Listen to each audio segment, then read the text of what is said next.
الحمد للہ وکفی والصلاة والسلام علی سید الرسل وخاتم الانبیاء اما بعد فاعوذ باللہ من الشیطان الرجیم بسم اللہ الرحمن الرحیم وَلَقَدْ يَسَّرْنَا الْقُرْآنَ لِلذِّكْرِ فَهَلْ مِن مُدَّكِرٍ صدق اللہ وصدق رسولہ النبی الصادق الامین ونحن علی ما قال ربنا ورسولنا لمن الشاہدین والشاکرین والحمد للہ رب العالمین۔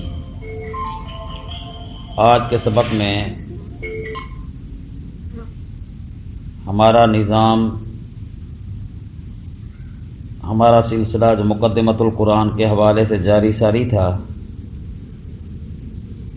تو آج کے سبق کی پہلی بحث کہ جب قرآن مقدس اپنے بارے میں تذکرہ کرے گا، یعنی جہاں کہیں وہ آیات جو قرآن کے بارے میں ہیں تو ان میں یہ مذکورہ جن کا تذکرہ کرنا چاہتا ہوں، ان مضامین میں سے کوئی ایک ضرور ہوگا۔ نمبر 1، اسرار القرآن۔ جن صورتوں کی ابتدا میں حروف مقطعات ہیں یا آیات متشابہات ہیں، تو ان حروف مقطعات کا مضمون ذکر کرتے ہیں اسرار القرآن۔ مطلب یہ ہوتا ہے کہ یہ اللہ اور اللہ کے رسول کے درمیان راز ہے۔ وَهِيَ سِرٌّ مَّكْنُونٌ بَيْنَ اللَّهِ وَرَسُولِهِ، یہ راز ہے، چھپا ہوا راز ہے، جو راز اللہ اور اللہ کے رسول کے درمیان ہے۔ ایسی آیات کا حکم نؤمن بہ ولا نسأل عن کیفیتہ، کہ ہم ان آیات پر ایمان رکھتے ہیں، ان کی کیفیت کے متعلق سوال نہیں کرتے۔ جیسے الف لام میم، پوری بحث تو حروف مقطعات کی اپنے مقام پہ آئے گی، تو آپ یہ کہیں گے کہ اس کا عنوان اور موضوع ہے اسرار القرآن۔ اعجاز القرآن بھی اس کا مضمون لکھتے ہیں کہ یہ حروف بتا رہے ہیں، چیلنج دے رہے ہیں کہ اگر کسی کو جرأت ہے تو ہمارے معنی بیان کر کے دکھائے، اور اعجاز القرآن پر ہماری بحث ہو چکی ہے۔ دوسرا عنوان یہی اعجاز القرآن کا ہے، جس کا تذکرہ میں نے کر دیا۔ اور کہیں کہیں قرآن مقدس اپنی صداقت بیان کرتا ہے، اور یہ تو دنیا کا بھی اصول ہے کہ ہر آدمی ہر شے اپنی تصدیق کرے، اپنی سچائی بیان کرے، لیکن قرآن مقدس کی ایک جامعیت یہ بھی ہے کہ وہ اپنی بھی صداقت بیان کرتا ہے، اور اللہ نے جو کتابیں آسمان سے اتاری ہیں ان کے لیے بھی مصدق ہے، ان کی بھی تصدیق بیان کرتا ہے۔ جیسے ذالک الکتاب لا ریب فیہ، قرآن نے اپنی صداقت بیان کی کہ لا ریب فیہ، یہ ایسی کتاب ہے کہ لا ریب فیہ، اس میں شک نہیں ہے۔ اگر لا فیہ ریب ہوتا، لا ریب فیہ نہیں، لا فیہ ریب، تو اس وقت یہ معنی ہوتا کہ قرآن میں ہی کسی قسم کا شک نہیں ہے، قرآن میں ہی، تو اس سے قرآن کی صداقت تو بیان ہو جاتی، مگر قرآن دوسری کتابوں کے لیے مصدق نہ ہوتا، کیونکہ اس میں حصر ہو جاتا۔ تو اس لیے فرمایا کہ اس قرآن میں کوئی شک نہیں، تو قرآن مقدس نے صداقت بیان کر دی۔ اور قرآن مقدس کے مضامین میں ایک عظمت قرآن کا موضوع بھی آئے گا، مختلف جگہوں پہ آئے گا، بار بار آئے گا۔ جیسا کہ ذالک الکتاب، تو اس میں قرآن کی عظمت کا ذکر ہے، اور اشارہ کون سا لفظ عظمت کی طرف کر رہا ہے؟ ذالک، کیونکہ یہ اس میں اشارہ بود رتبی کے لیے ہے. وہ کتاب جو لوح محفوظ میں ہے وہ ایسی کتاب ہے کہ جس میں کوئی شک نہیں. تو اس میں عظمت قرآن کا ذکر ہے.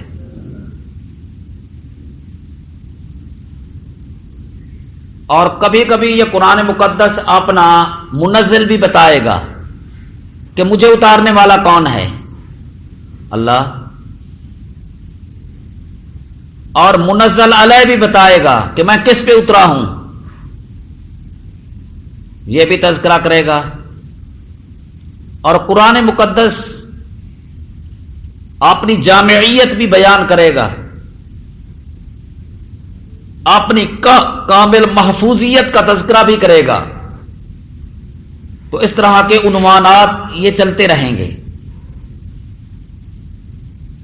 تو ایسی آیات کے جن میں اسرار القرآن بھی، اعجاز القرآن بھی، صداقت قرآن بھی، عظمت قرآن بھی، اور تلاوت کے آداب بھی، کہ مجھے پڑھنے کے آداب یہ ہیں: باوضو ہو کے بیٹھو، بے وضو آدمی مجھے ہاتھ نہ لگائے، اور عظمت اور جلال کو سامنے رکھ کر میری تلاوت کرو. دنیا میں اس جیسی کتاب کوئی نہیں ہے کہ جس کے پڑھنے کا بھی ثواب ملے، جس کے سمجھنے کا بھی، جس پر عمل کرنے کا بھی ثواب ملے، جس کو بوسہ دینے کا ثواب بھی ملے، جس کو ہاتھ لگانے کا ثواب بھی ملے، اور سینے کے ساتھ لگانے کا بھی ثواب ملے. تو یہ قرآن کے موضوع اس طرح بیان ہوں گے. اور قرآن مجید کے ایک حصہ میں قیامت کا ذکر آئے گا. تو جہاں قیامت کا ذکر آئے گا عموماً یہ مضامین ہوں گے. قرآن مقدس قیامت کی حقانیت بیان کرے گا کہ قیامت برحق ہے، وہ ایک نہ ایک دن آنے والا ہے جس میں دودھ کا دودھ، پانی کا پانی ہو جائے گا، جس میں کافر اور مومن کی پہچان ہو جائے گی. کافر اور مومن الگ ہو جائیں گے، پتہ چل جائے گا یہ کافر ہے، یہ مومن ہے، یہ مومن ہے یا منافق ہے. اب اس پر اور دوسری بات یہ مجازات کا تذکرہ بھی کرے گا جب قیامت کی پر مشتمل آیات ذکر ہوں گی. مجازات اعمال کہ یہ دنیا عمل کی جگہ ہے، اور دنیا مزرع الآخرہ، یہ دنیا آخرت کی کھیتی ہے. تو کر لو جو کرنا ہے، آخر موت ہے، اور جو کر کے آگے جاؤ گے اور اس پر پھر جزا کا سلسلہ چلے گا. دیکھو بھائی، ایک انسان نیک اعمال کر کے دنیا سے رخصت ہوتا ہے، اچھے اعمال لے کے جاتا ہے، قبر میں پہنچتا ہے، پھر قبر کی زندگی گزار کر پھر حشر پر پہنچے گا. پل صراط کے مسائل ہوں گے، پھر آخر میں حساب کتاب ہوگا. تو جو دنیا میں گندم اگائے اور وہ چاول کی امید رکھے بے وقوفی ہے. جو چیز یہاں بوئے گا آخرت میں وہ چیز لے گا. کوئی آدمی اگر آپ سے کہتا ہے کہ مجازات اعمال کیوں ہیں، تو یہ تو دنیا کا بھی تقاضا ہے کہ جو آدمی جیسی محنت کرتا ہے اس کو ویسے پھل ملنا چاہیے. تو دنیا محنت کی جگہ ہے، تو جیسے محنت کر کے جائے گا فَمَن يَعْمَلْ مِثْقَالَ ذَرَّةٍ، کہ جو آدمی رائی کے دانے کے برابر بھی اگر وہ نیکی کرے گا تو یرہو، اس کو دیکھے گا. اور رائی کے دانے کے برابر اگر برائی کر کے گیا ہے، اس برائی کا تعلق دل سے ہے، اس برائی کا تعلق دماغ سے ہے، اس برائی کا تعلق اعضائے جواہرہ کے ساتھ ہے، یرہو، اس کو بھی دیکھے گا، اس کا شر دیکھے گا. تو یہ مجازات اعمال کا نظام بھی چلے گا بھائی. اور قرآن مقدس جہاں قیامت کا تذکرہ کرے گا تو کبھی کبھی قبر کی زندگی کے متعلق بھی بات ہوگی. اس پر ایک بات سن لیں کہ جب انسان دنیا سے رخصت ہو جاتا ہے، سانس اس کی جسم سے جدا ہو جاتی ہے، روح اس کی نکل جاتی ہے، تو ہم ایسے شخص کے لیے غسل کا انتظام کرتے ہیں، کفن کا انتظام کرتے ہیں، یعنی تجہیز و تکفین کا انتظام کرتے ہیں، پھر اس کا نماز جنازہ پڑھتے ہیں، پھر اس کو کندھے پر اٹھا کے گورستان پہنچتے ہیں، وہاں اس کو قبر میں سلاتے ہیں۔ یہ سارا کچھ اس کا ہمارے اوپر حق تھا، اور اس کا مسلمان ہونے کے ناطے یہ شرف تھا جو مسلمان نے مسلمان کو دیا، عزت کے ساتھ اس کو اللہ کے حوالے کیا۔ جب یہ قبر میں پہنچے گا، دفن ہونے کے بعد جو ہی قبر بند ہوگی، اوپر آپ مٹی ڈالیں گے، دعا کرتے ہیں، اس کے بعد جب آ رہے ہوتے ہیں تو اسی وقت سانس واپس آتی ہے، سانس واپس آتی ہے، پہلے جسم سے نکلی عالم ارواح میں چلی گئی، پھر جب قبر میں رکھا تو پھر وہ روح آ گئی، تو پھر ایک بار انسان کو ایک زندگی ملتی ہے۔ وہ حیات ہوتی مختصر وقت ہے، منکر نکیر آتے ہیں اور وہ 4 سوال کرتے ہیں۔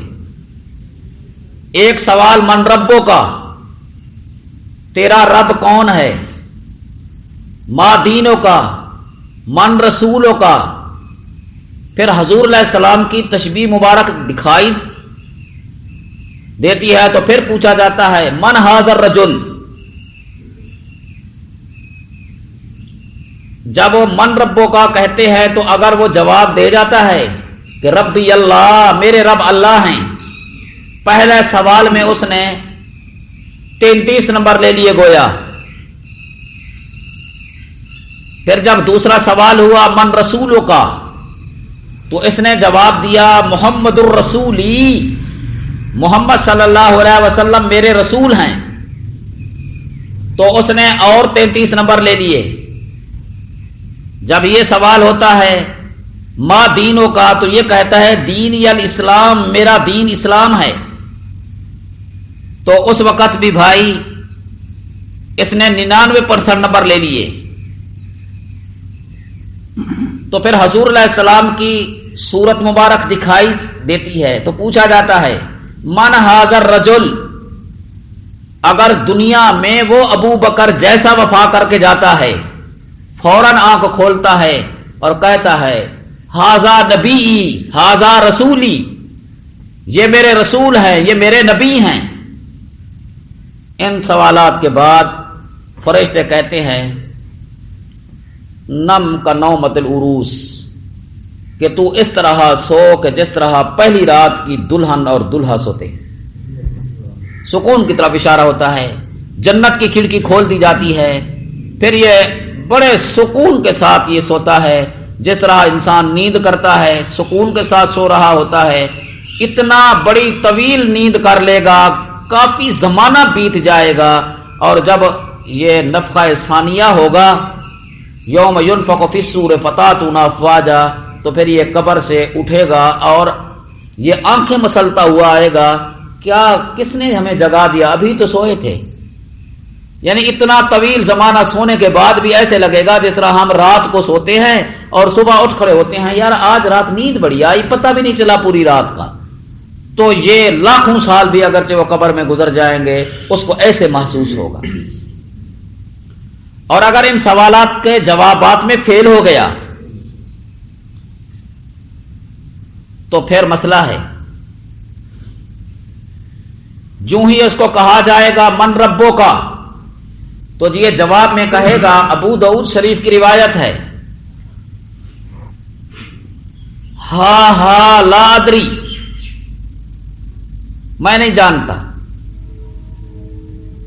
تینوں سوالوں کے جواب میں یہ لا ادری کہے گا، مجھے پتہ نہیں اسلام کیا ہے، مجھے پتہ نہیں دین کیا ہے، مجھے پتہ نہیں یہ کون ہے، یہ پتہ نہیں اسلام کیا ہے، یہ پتہ نہیں رب کون ہے۔ جب سوالات کے جوابات نہیں آئیں گے تو پھر جہنم کی کھڑکی اس کے لیے کھل جائے گی، اور جہنم کے ٹاٹ کا بستر اس کو بچھا دیا جائے گا، تو جہنم کی یہ تپش اس کو لگے گی، اور قبر میں ہی اس کو تکلیف ہوگی، اور جہاں روح ہے اس کو تکلیف، جہاں یہ جسم ہے اس کو تکلیف، تو اس روح کا تعلق ہر حال میں اس بندے کے جسم کے ساتھ ہوتا ہے، خواہ وہ مومن ہے یا کافر یا فاسق ہے۔ اور اگر اسی طرح کا پھنسا ہوا بندہ کافر ہے تو اس کے لیے یہی سزا ہے، شروع ہو گئی قبر سے۔ اور اگر فاسق ہے، مسلمان ہے لیکن گناہوں کی وجہ سے پھنس گیا ہے، تو اس کے لیے حل ایک چیز ہے، یا تو رب فضل فرما دیں، اور دوسری بات یہ ہے ایصال ثواب، کہ پچھلے ایصال ثواب کریں، قرآن مجید پڑھ پڑھ کے بخشیں۔ اگر اس کی نمازیں رہ گئی ہے تو وہ فدیہ دیں، اس نے زندگی میں زکوٰۃ نہیں دی تھی تو یہ زکوٰۃ دیں، روزے رہ گئے تو کفارہ دیں، حج نہیں کیا تھا تو حج بدل کرائیں۔ تو اسی طرح کے ایصال ثواب سے پھر وہ عذاب ہلکا ہوتا چلا جائے گا۔ تو قرآن مقدس میں بھائی یہ قبر کی زندگی کے حالات ہوتے ہیں۔ ایک لطیفے کے طور پہ میں عرض کرتا ہوں، نحو کی کتابوں میں لکھا ہوا ہے کہ علامہ سیبویہ فوت ہو گئے، یہ ساری زندگی علم نحو پہ کام کیا، اور جب یہ فوت ہوئے تو بالکل یہ ہڈیوں کا ڈھانچہ تھے، بوڑھے ہو گئے تھے، ساری زندگی علم نحو اور علم صرف پہ کام کیا۔ کسی نے خواب میں دیکھا سیبویہ کیا ہوا، کہتے اللہ نے مجھے معاف کر دیا۔ جب مجھ سے منکر نکیر نے آ کر سوال کیا من ربو کا، تو آپ نے جواب میں کہا من ربو کا، من رسولوں کا جواب میں من رسولوں کا، ما دینوں کا جواب میں بھی ما دینوں کا۔ منکر نکیر من ربوں کا، من رسولوں کا، ما دینوں کا، یہ بھی جواب میں کہتے ہیں من ربوں کا، من رسولوں کا، ما دینوں کا۔ ملائکہ پریشان کہ کیا بوڑھا کہتا ہے، ہم کہتے ہیں من ربوں کا، اور جب ہم من ربوں کا کہتے ہیں تو مردے کو قیامت یاد آ جاتی ہے، کیونکہ ان کی ڈراؤنی شکل ہے، بڑا روب ہے ان کا۔ جاء الملکان ازرقان، قبر میں دو فرشتے آتے ہیں جن کی آنکھیں نیلی ہوتی ہے، ڈراؤنی شکل کے ہوتے ہیں، بڑی طاقتور ہوتے ہیں، اور اس بوڑھے آدمی کو ہم سوال کرتے ہیں، بڑے اطمینان سے کہتا ہے من ربوں کا۔ تو ملائکہ نے رب رحمان سے پوچھا کہ مردہ اس طرح کا جواب دیتا ہے، فرمایا اس کو سونے دو، وہ تمہیں جواب دے گیا ہے۔ اس لیے کہ جب فرشتے کہیں گے من ربوں کا، تو یہ من استعمال ہوتا ہے استفہام کے لیے، کہ جب کسی سے سوال کریں تو من استعمال کرتے ہیں، من ربوں کا، تیرا رب کون ہے؟ جب وہ جواب میں کہہ رہے ہیں کہ من ربوں کا، تو اس کا من موصولہ ہے، اس کا ترجمہ یہ ہے جو تمہارا رب ہے۔ میرا رب وہ ہے جو تمہارا رب ہے، تو بتاؤ ساری کائنات کا رب اللہ ہے۔ یہی جواب ہے من رسولوں کا جو تمہارا رسول ہے، میرا رسول بھی وہی ہے۔ تو ظاہر ہے کہ آخری نبی محمد رسول اللہ صلی اللہ علیہ وسلم سب کے نبی، نبیوں کے نبی، رسولوں کے رسول۔ اور ماں دینوں کا، تو یہ جو ماں ہے، ماں تو استفہام کے لیے بھی استعمال ہوتا ہے، تو اس وقت مطلب یہ ہوگا کہ تیرا دین کیا ہے، استفہام ہو گیا۔ لیکن جب من موصولہ، ماں موصولہ ہوگا تو مطلب یہ ہوگا کہ وہ جو تمہارا دین ہے۔ ظاہر ہے اب سب کا دین اسلام ہے، کیا وہ ملائکہ ہوں اس کا دین بھی اسلام ہے؟ کیا وہ بعد میں عیسیٰ علیہ السلام یا ادریس علیہ السلام آئیں گے تو ان کا دعویٰ اور ان کی بات بھی یہی اسلام کے مطابق ہوگی؟ تو یہ قبر میں سوال ہوتے ہیں من ربوں کا، من رسولوں کا، ما دینوں کا۔ اب ایک سوال ہے اور بڑا دلچسپ سوال ہے کہ دیکھیں جب ہم مر گئے، ہمارا جنازہ اٹھا کر قبرستان میں رکھ دیا گیا، تو ہمارے سانس نکلنے سے ہماری دنیا کی زندگی ختم ہو گئی، جو کچھ ہم نے کرنا تھا کر لیا، اور جو کچھ پانا تھا پا لیا۔ قبر میں چلے گئے، قبر میں تھوڑی سی حیات ملی، یہ سوال جواب ہو رہے ہیں۔ تو سوال یہ ہے کہ جب دنیا کی زندگی تو ختم ہو گئی تھی، تو آگے جو سوال جواب ہو رہے ہیں اور جس پر آگے ہمارے انعامات یا خدا نہ خواستہ عذابات کا سلسلہ جاری ہوتا ہے، وہ تو دنیا میں مر جانے کے بعد ختم ہو جانے چاہیے تھے نا. جو مدار ہے وہ دنیا ہے. قبر کی زندگی پر عیش و آرام کا دار و مدار ان سوالات پہ کیوں ہے؟ ہاں دنیا میں یہ سوال ہوتا من ربوں کا بندہ جواب نہیں دیتا تو گناہ لکھا جاتا، اور دنیا میں یہ من رسولوں کا سوال ہوتا جواب نہ دیا جاتا تو گناہگار ہوتا. مر جانے کے بعد تو اعمال کا کوئی دخل نہیں ہے، تو پھر یہ من ربوں کا من رسولوں کا ما دینوں کا کیا مطلب؟ یہ یاد رکھیں کہ جب ہم مر کر قبر میں جائیں گے تو اس وقت پھر حیات ملے گی کہ نہیں؟ گویا کہ سوال و جواب کے آخر تک یہ دنیا کی زندگی کا تتمہ ہے. ہماری دنیا کی زندگی کا اختتام ان سوال جواب کے بعد ہوگا. ان سوالات اور جوابات کے بعد پھر ہماری برزخی زندگی شروع ہوگی. تو لہذا یہ کوئی کہے کہ قبر میں سوالات جوابات کا سلسلہ نتائج کا ترتب ان پر کیوں ہے، تو یہ جواب ہے. تو قرآن مقدس میں جب اس طرح کے مضامین آئیں گے تو قبر کی زندگی بھی ہوگی. تو قبر کی زندگی کے بعد پھر ایک اور زندگی آئے گی جس کو حشر کہتے ہیں. اور یہ بھی یاد رکھیں کہ قبر کا ماننا یہ گڑھا نہیں ہے کہ جس کو یہ گڑھا کھود کر دفن کیا گیا تو بس اس کو قبر مل گئی. نہیں، اگر کوئی جل گیا ہے، راکھ ہو گیا ہے، تو جہاں راکھ کا ذرہ ذرہ پڑا ہے وہی اس کی قبر ہے. کوئی ڈوب گیا ہے تو وہ دریا اور سمندر اس کے لیے قبر ہے. کوئی جانور اس کو کھا گیا تو جانور کا پیٹ اس کے لیے قبر ہے. تو یہ نہ کہنا جس طرح ہندوؤں کا نظریہ ہے کہ وہ مردے کو جلا دیتے ہیں تو جلانے کے بعد کہتے ہیں سلسلہ ختم ہو گیا. نہیں بھائی، یہ جسم کے جہاں جہاں ذرات بھی ہوں گے جن کا جسم بھی نظر میں نہیں آئے گا، ان ذرات کے ساتھ ان روحوں کا تعلق ہے. اگر اس ذرے کو تکلیف ہے تو روح کو تکلیف ہے.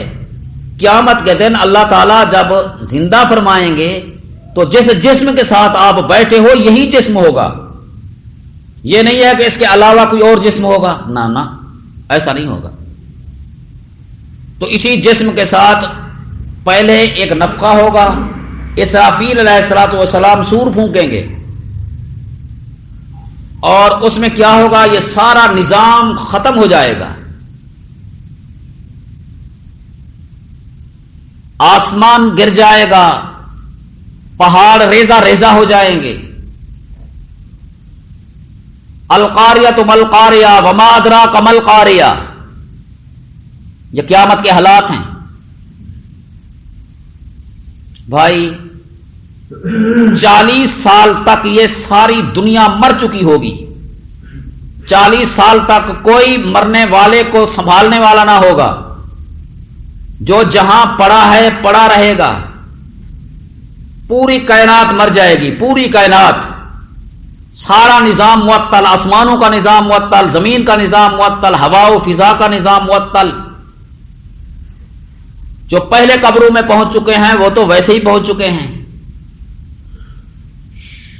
اسرافیل علیہ الصلوۃ والسلام پھر سور پھونکیں گے اور یہ عرصہ 2 سوروں کے درمیان وہ 40 سال کا ہوگا. اور ان 40 سالہ ادوار میں قبر میں کسی کو عذاب نہیں ہوگا، کسی کو بھی، اگرچہ وہ کافر بھی کیوں نہیں. کافر کو بھی یہ 40 سال عذاب نہیں آئے گا. اس لیے کہ جب حکم ہوگا کہ یوم ینفخ فی الصور، دوسرا سور بجائیں گے تو بڑی اچھی آواز ہوگی. پہلے سور میں تو دھماکہ ہوگا، جس طرح دھماکہ ہوتا ہے انسان اڑ جاتے ہیں پتہ نہیں چلتا. تو یہ دوسرا سور جب پھونکا جائے گا تو یہ سارے مردے اٹھ کھڑے ہوں گے اور حساب کتاب آگے موقف حساب پہ ہوگا. اور جن بھی اٹھیں گے، انسان بھی اٹھیں گے، اور اسی وقت اٹھ کر کافر بھی کہیں گے من باسنا من مرقدنا ھذا، کس نے ہماری قبر سے ہمیں اٹھا دیا. اور مرقد آرام کی جگہ کو کہتے ہیں. علماء نے اس جملے میں یہ لکھا کہ آرام گاہ کیوں کہہ رہا ہے کافر؟ وہ اس وجہ سے کہ 40 سال جو عذاب نہیں ہوا تو وہ کہے گا میری آرام گاہ سے مجھے کس نے جگا دیا، ورنہ کافر کو تو ہمیشہ کا عذاب ہے، لیکن یہ 40 سال کا عرصہ کافر کو بھی عذاب نہیں آئے۔ تو پھر یہ اٹھیں گے جو اللہ کے بندے ہوں گے، نیک لوگ ہوں گے، جن کے اعمال اچھے تھے دنیا میں، تو وہ اٹھیں گے، ان کے پیٹ بھرے ہوئے ہوں گے، ان کو بھوک نہیں ہوگی، پیاس نہیں ہوگی، اور ان کے لیے سواریاں رکھی جائیں گی، اور وہ سواریوں پر بیٹھ کر بڑے اکرام کے ساتھ وہ میدان محشر کی طرف جائیں گے۔ اور جن لوگوں نے دنیا میں رہ کر عقیدے میں فساد رکھا، شرک کیا، بدعت رسومات کی، یا معاذ اللہ کفر کیا، تو جس طرح ایمان والوں کے گروہ ہوں گے، یہ نمازیوں کا گروہ جا رہا ہے، یہ زکوٰۃ دینے والوں کا، یہ حاجیوں کا، یہ قرآن والوں کا، یہ اولیاء کرام کا، یہ انبیاء کی جماعت جا رہی ہے، تو اسی طرح کفار کی بھی جماعتیں ہوں گی، لیکن یہ اپنی شکل میں نہیں ہوں گی کہ گدھوں کی شکل میں جا رہے ہوں گے، کہ خنزیروں کی شکل میں جا رہے ہوں گے، کہ بندروں کی شکل میں جا رہے ہوں گے، اور کوئی کتوں کی شکل میں جا رہے ہوں گے۔ تو بھائی اس حوالے سے یہ جائیں گے، لیکن وہ بھوکے بھی ہوں گے، پیاسے بھی ہوں گے، چل بھی نہیں سکیں گے، لیکن فرشتے ان کو درے مار کر حساب کتاب کی طرف لے جائیں گے۔ حساب کتاب سے پہلے پل صراط، اور پل صراط سے ہر آدمی نے گزرنا ہے، کیا وہ امیر ہے، کیا وہ غریب ہے، کیا وہ اللہ کے نبی ہیں، اللہ کے رسول ہیں، اولیاء کرام ہیں، یا کوئی عام مسلمان ہے، یا کوئی کافر ہے، اور وہ بال سے زیادہ باریک اور تلوار سے زیادہ تیز، اب اس پہ چل کے جانا ہے، لیکن یہ جو مومن ہوگا اس کو ایسا محسوس نہیں ہوگا، اس کے لیے تو ایسا لگے گا کہ جس طرح زبردست قسم کی روڈ ہے، اور یہ جو قربانی آپ کرتے ہیں یہ وہاں سواریاں کھڑی ہوں گی، اور یہ سواریوں پہ بیٹھ کر وہ پل صراط سے گزریں گے۔ یہ پل صراط یہ راستہ ہے، ایک راستے پر پل ہے، اور ایک طرف جنت ہے اور ایک طرف جہنم ہے، جو کٹ کے جہنم میں جائیں گے، اور ادھر جو صحیح سالم لوگ ہیں وہ جنت میں پہنچیں گے۔ ایک روایت میں آتا ہے، کچھ لوگ اس روایت کو ضعیف کہتے ہیں، بہرحال ضعیف روایت بھی فضائل میں معتبر ہے، کہتے ہیں وہاں ایک اعلان ہوگا کہ سب لوگ اپنی آنکھیں نیچی کر لو۔ اب پل صراط سے بی بی فاطمہ الزہرا کا گزر ہوتا ہے، کیونکہ دنیا میں ان کی یہی خواہش اور تمنا رہتی تھی کہ مجھے اور میرے سر کے بالوں کو سورج بھی نہ دیکھے، اور یہ رسول اللہ کی لخت جگر ہیں۔ باقی اس روایت کی قوت کیا ہے تو اس پر میری کلام نہیں۔ تو آگے حساب کتاب ہوگا، اور حساب کتاب پائی پائی کا ہوگا، حقوق اللہ کا بھی حساب ہوگا، حقوق العباد کا بھی سوال ہوگا۔ آپ کو جلدی تو نہیں ہے؟ حقوق اللہ کا سوال ہوگا، حقوق العباد کا سوال ہوگا۔ جو اللہ کے حقوق ہیں ہمارے اوپر، نماز پڑھنا یہ اللہ کا حق ہے کہ ہم نماز پڑھیں، اللہ کا حق ادا کریں۔ مالدار ہیں تو اپنے مال میں 40واں حصہ زکوٰۃ کا دیں، یہ اللہ کا حق ہے۔ رمضان کے روزے رکھیں، یہ اللہ کا حق ہے۔ وقت آئے اور امیر وقت جہاد کا حکم کرے، جب دشمن ہمارے ملک پر چڑھائی کر لے، نفیر عام ہو جائے، تو اس وقت بھی جہاد کی طرف جانا یہ اللہ کا حق ہے۔ تو یہ حقوق اللہ ہیں، حقوق اللہ۔ اور حقوق اللہ میں جو سب سے پہلے سوال ہوگا وہ نماز کا ہوگا، اور یہ کہا جائے گا کہ تو نماز پڑھتا تھا یا نہیں۔ روز محشر کے جہاں گداز بود اولین پرسش نماز بود، قیامت کے دن اللہ کے حقوق میں سے سب سے پہلے نماز کے متعلق پوچھا جائے گا۔ بھائیو، یہ نماز یہ اللہ کے سامنے ایک حضوری ہے، بادشاہ کے سامنے ایک حاضری ہے، کہ دنیا میں اگر کوئی بندہ کسی اپنے کیس کی پیشی پہ نہیں جاتا، آپ بتائیں مسلسل اگر پیشی پہ نہ جائے تو کیا ہوتا ہے؟ وہاں پکار ہو فلاں بن فلاں اور وہ نہ ہو تو آگے اس کے لیے کاروائی کی جاتی ہے، تو یہ آذان بھی ایک پکار ہے جو 5 وقت انسانوں کو پکارا جا رہا ہے۔ دنیا میں تو یہ ہے کہ جب مسلسل چند پیشیوں پہ نہیں آیا تو بس فیصلہ ہو گیا۔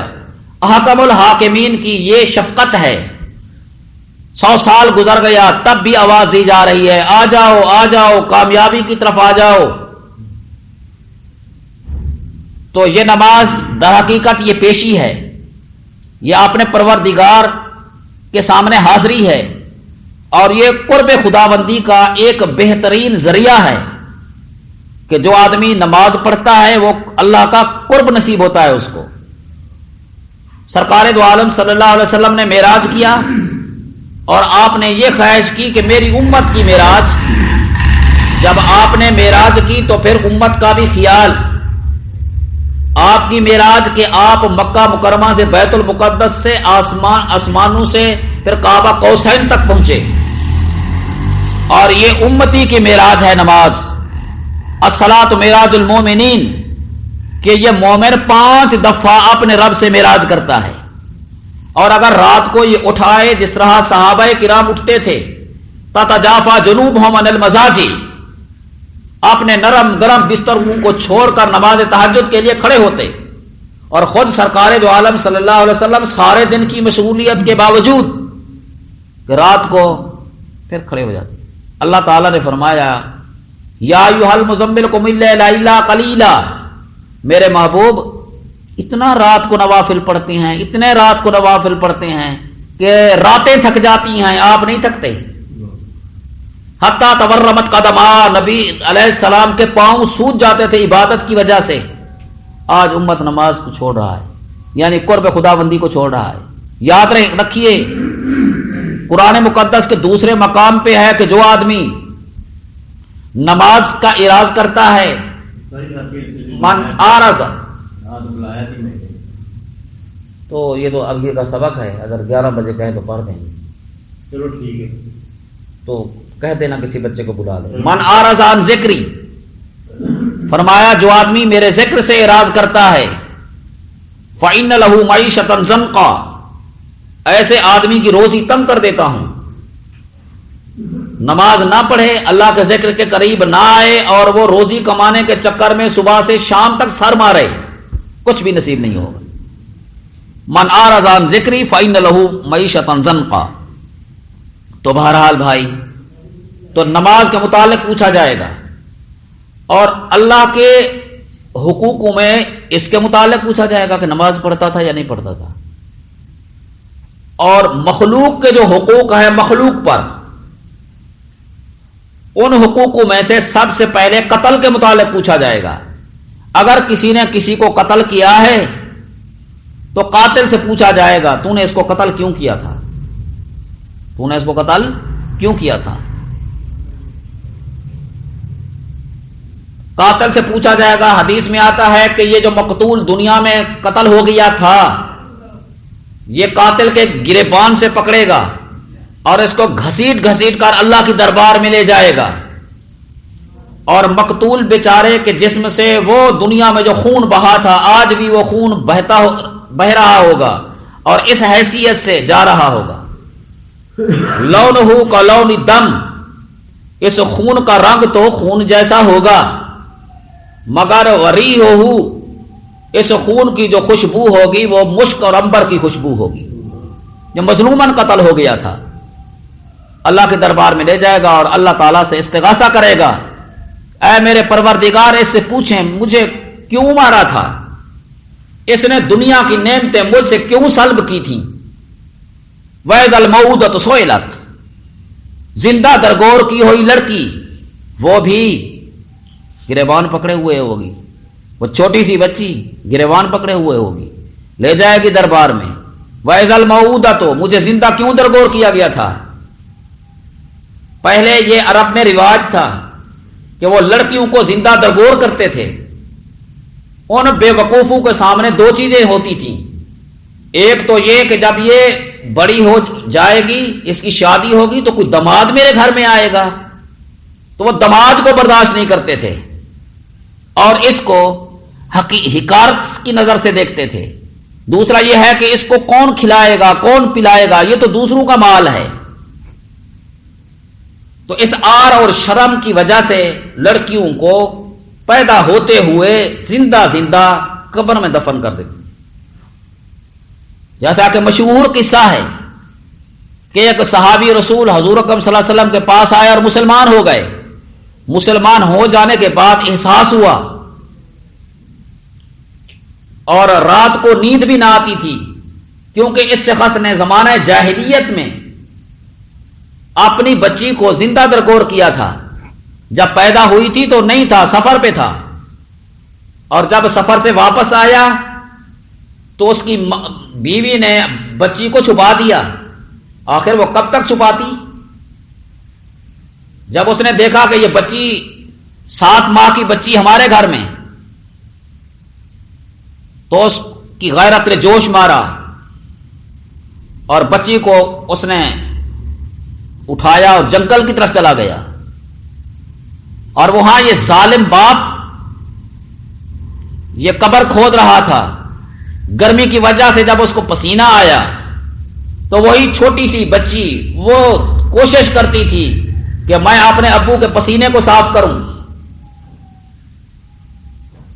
خطبہ حضرات اپنے انداز میں بیان کرتے ہیں، وہ زبان حال سے کہتی تھی، کیونکہ چھوٹی بچی وہ اتنا تفصیل سے بات نہیں کر سکتی کہ میں جہیز نہیں لوں گی، زبان حال سے کہتی تھی۔ اب اس کی تشریح سمجھ لیں۔ جب ایسے ظالم نے اس کو اٹھایا اور گڑھے میں رکھا تو وہ ڈر گئی، اور پھر اس نے مٹی ڈالنا شروع کی تو اس نے اور خوف محسوس کیا، تو پھر وہ ابو ابو کہنے لگی، لیکن اس کی ایسے نرم آواز پر اور معصوم آواز پر بھی ترس نہ آیا۔ گویا کہ وہ زبان حال سے یہ کہنا چاہتی تھی، آج مجھے زندگی کی خیرات دے دو، آج مجھے زندگی کی خیرات دے دو، دوبارہ ابو تیرے گھر میں مڑ کے نہیں آؤں گی،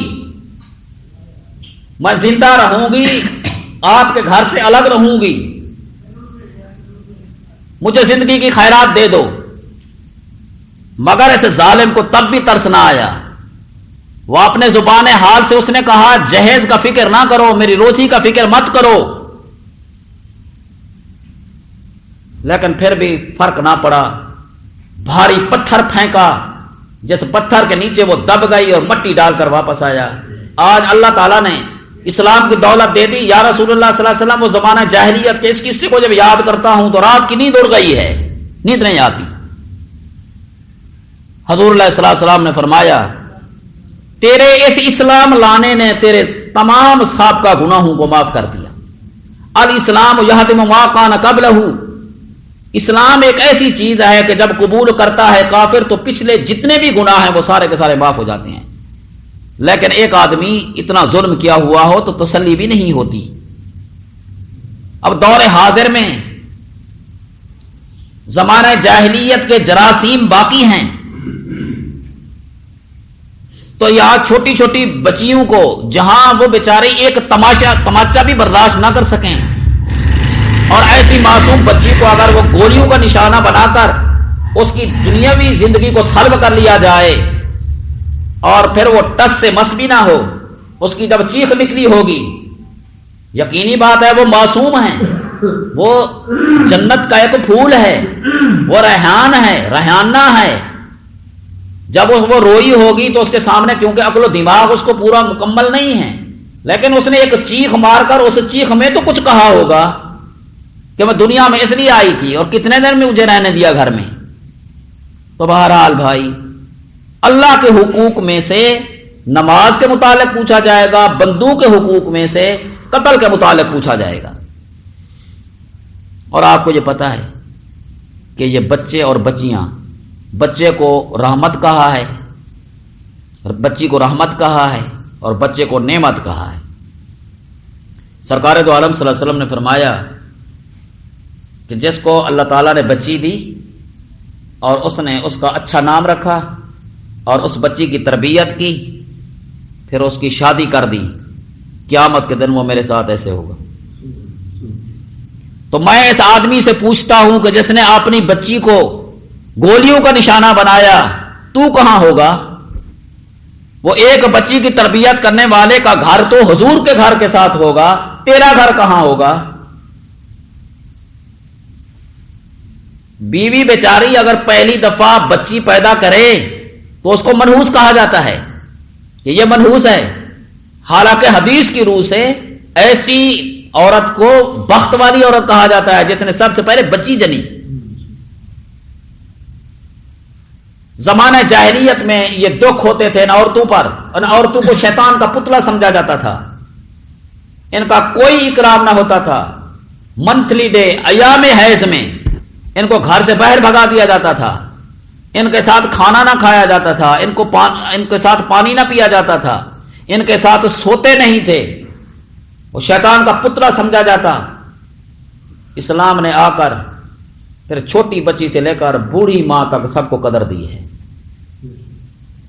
اور یہ صنف نازک ہے، بڑی معصومانہ مزاج رکھتی ہیں، بچے نعمت ضرور ہیں مگر اس کا مقابلہ نہیں کر سکتے۔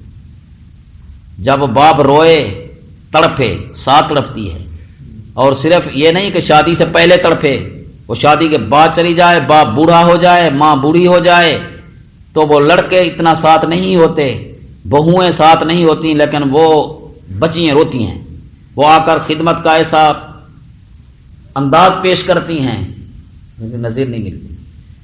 تو بہرحال قتل کے متعلق پھر اس کے بعد باقی حساب کتاب ہوگا۔ جو مومنین ہوں گے ان کا حساب یسیر ہوگا، آسان حساب، آسان حساب کا تذکرہ بھی آتا ہے۔ اور جس آدمی سے حساب لیتے ہوئے مناقشہ کیا گیا، تو نے نماز پڑھی تھی؟ نہیں، کیوں نہیں پڑھی تھی؟ یہ مناقشہ ہے۔ بی بی عائشہ صدیقہ نے حضور علیہ السلام سے سوال کیا، یا رسول اللہ صلی اللہ علیہ وسلم، میں قرآن کے صفوں میں دیکھتی ہوں تو بعد آیات سے پتہ چلتا ہے کہ حساب کتاب سخت ہوگا، اور بعد سے پتہ چلتا ہے حساب یسیر ہوگا۔ سرکار دو عالم صلی اللہ علیہ وسلم نے فرمایا، جہاں تک حساب یسیر کا مسئلہ ہے وہ خالی پیشی ہے، سامنے آ گیا اللہ کے دربار میں۔ اچھا، یہ زبیر صاحب، ٹھیک ہے جاؤ، اور یہ کون؟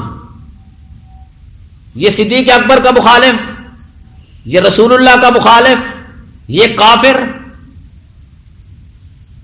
تو یہ تو بغیر حساب کے جہنم میں جائے گا۔ اور فاسق مسلمان ہے، اس سے مناقشہ ہو گیا کہ تو نے نماز کیوں نہیں پڑھی تھی؟ یاد رکھے، عالم ہے، بے عمل ہے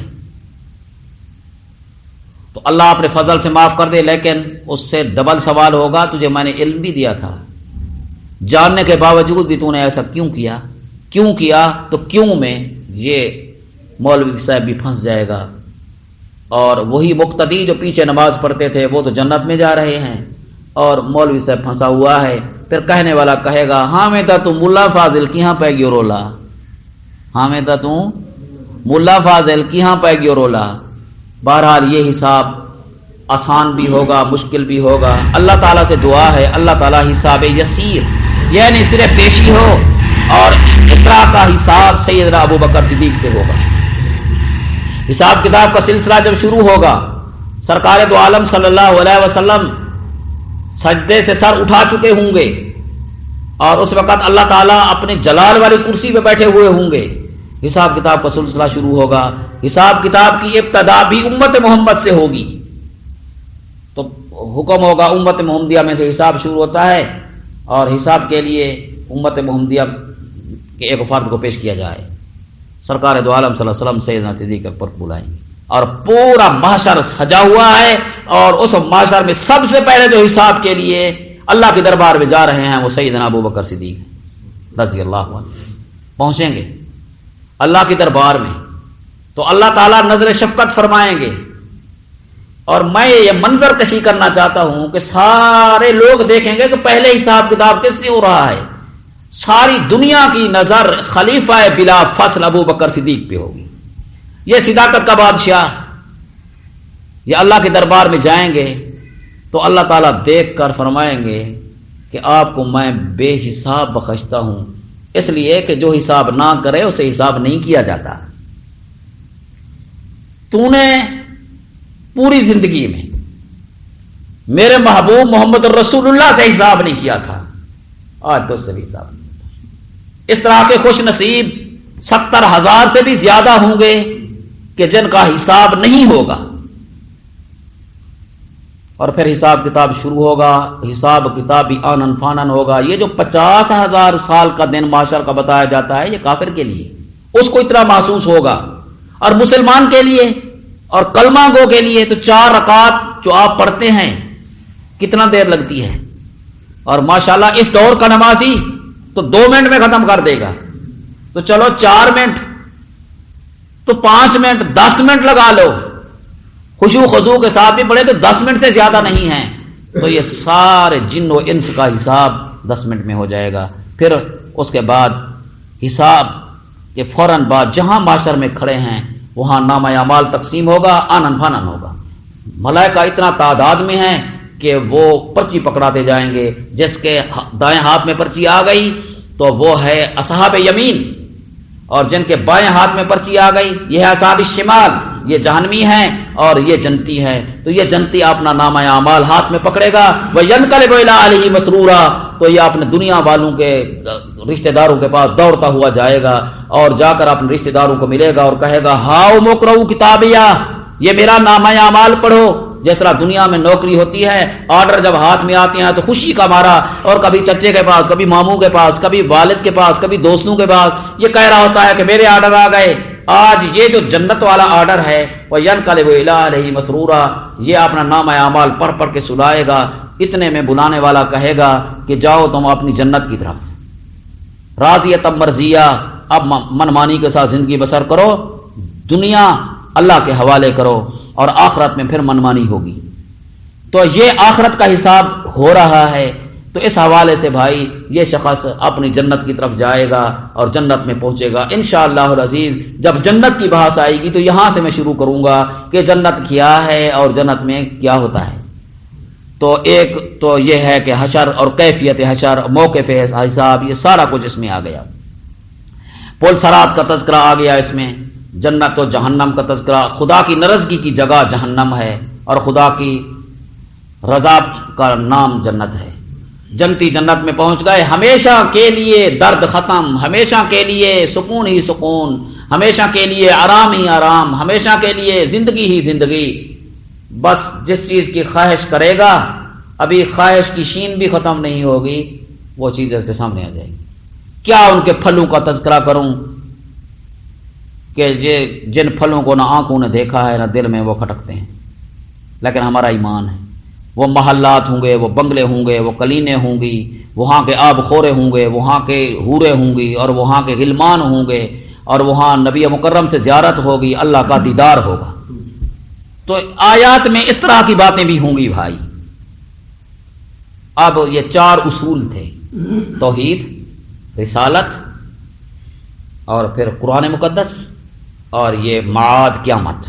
ان کے متعلق قرآن مقدس میں اس طرح کے تذکرے، اور کہیں پل صراط کا تذکرہ ہوگا بس، اور کہیں قبر کی زندگی کا تذکرہ آ جائے گا.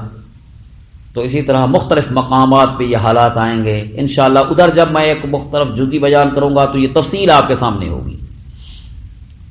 تو اب ہے بھائی مضامین طہارت، کہ جب انسان آپ اعمال کے لیے خصوصاً نماز کے لیے تیار ہوتا ہے تو یہاں طہارت کے مسائل بھی ہیں. وضو کا تذکرہ ہے، وضو کے فرائض کا ذکر ہے. یا ایھا الذین آمنوا فاغسلوا وجوہکم، اے ایمان والو اپنے چہروں کو دھو لو. تو یہ چہرے کا دھونا فرض. وایدیکم، اور اپنے ہاتھوں کو دھوو. یہ ہاتھوں سے مراد یہ ہاتھ نہیں، اس کا اطلاق کوہنیوں تک ہے. تو یہ کوہنیوں تک اپنا یہ بازو دھونا فرض. اور پھر فرمایا وارجلکم، کہ اپنے پاؤں کو دھو لو.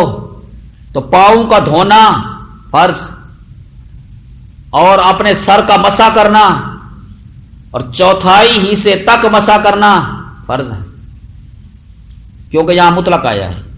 یا ایھا الذین آمنوا فاغسلوا وجوہکم وایدیکم الی المرافق وامسحوا برؤوسکم، آپ نے سر کا مسح کرو. تو سر تو پورا ہے نا، دیکھا ہے یہ پورا سر ہے، تو پورے سر کا مسح کریں. حضرت مغیرہ بن شعبہ رضی اللہ تعالیٰ عنہ کی روایت ہے، انشاءاللہ میں تفسیر میں بتاؤں گا کہ قرآن مقدس کی آیت کی تفسیر یا تو آیت سے کرے یا تو پھر حدیث رسول اللہ سے کرے. تو اس آیت کی تفسیر امام الانبیاء صلی اللہ علیہ وسلم نے یہ فرمائی کہ فرماتے ہیں عطا صبات قوم، حضور اکرم صلی اللہ علیہ وسلم ایک قوم کے کوڑا کرکٹ ڈالنے کی جگہ پر تشریف لائے، صبات قوم، اور وہاں آپ نے فبالا پیشاب کیا اور پھر استنجا کیا، اس کے بعد وضو کیا، اور وضو کرنے کے بعد وہ مسح علی الناسیہ، اور ناسیہ کہتے ہیں یہ جو سر کے بال ہیں جہاں یہ اگ رہے ہیں، تو اس کے اگلے حصے پر آپ نے مسح فرمایا.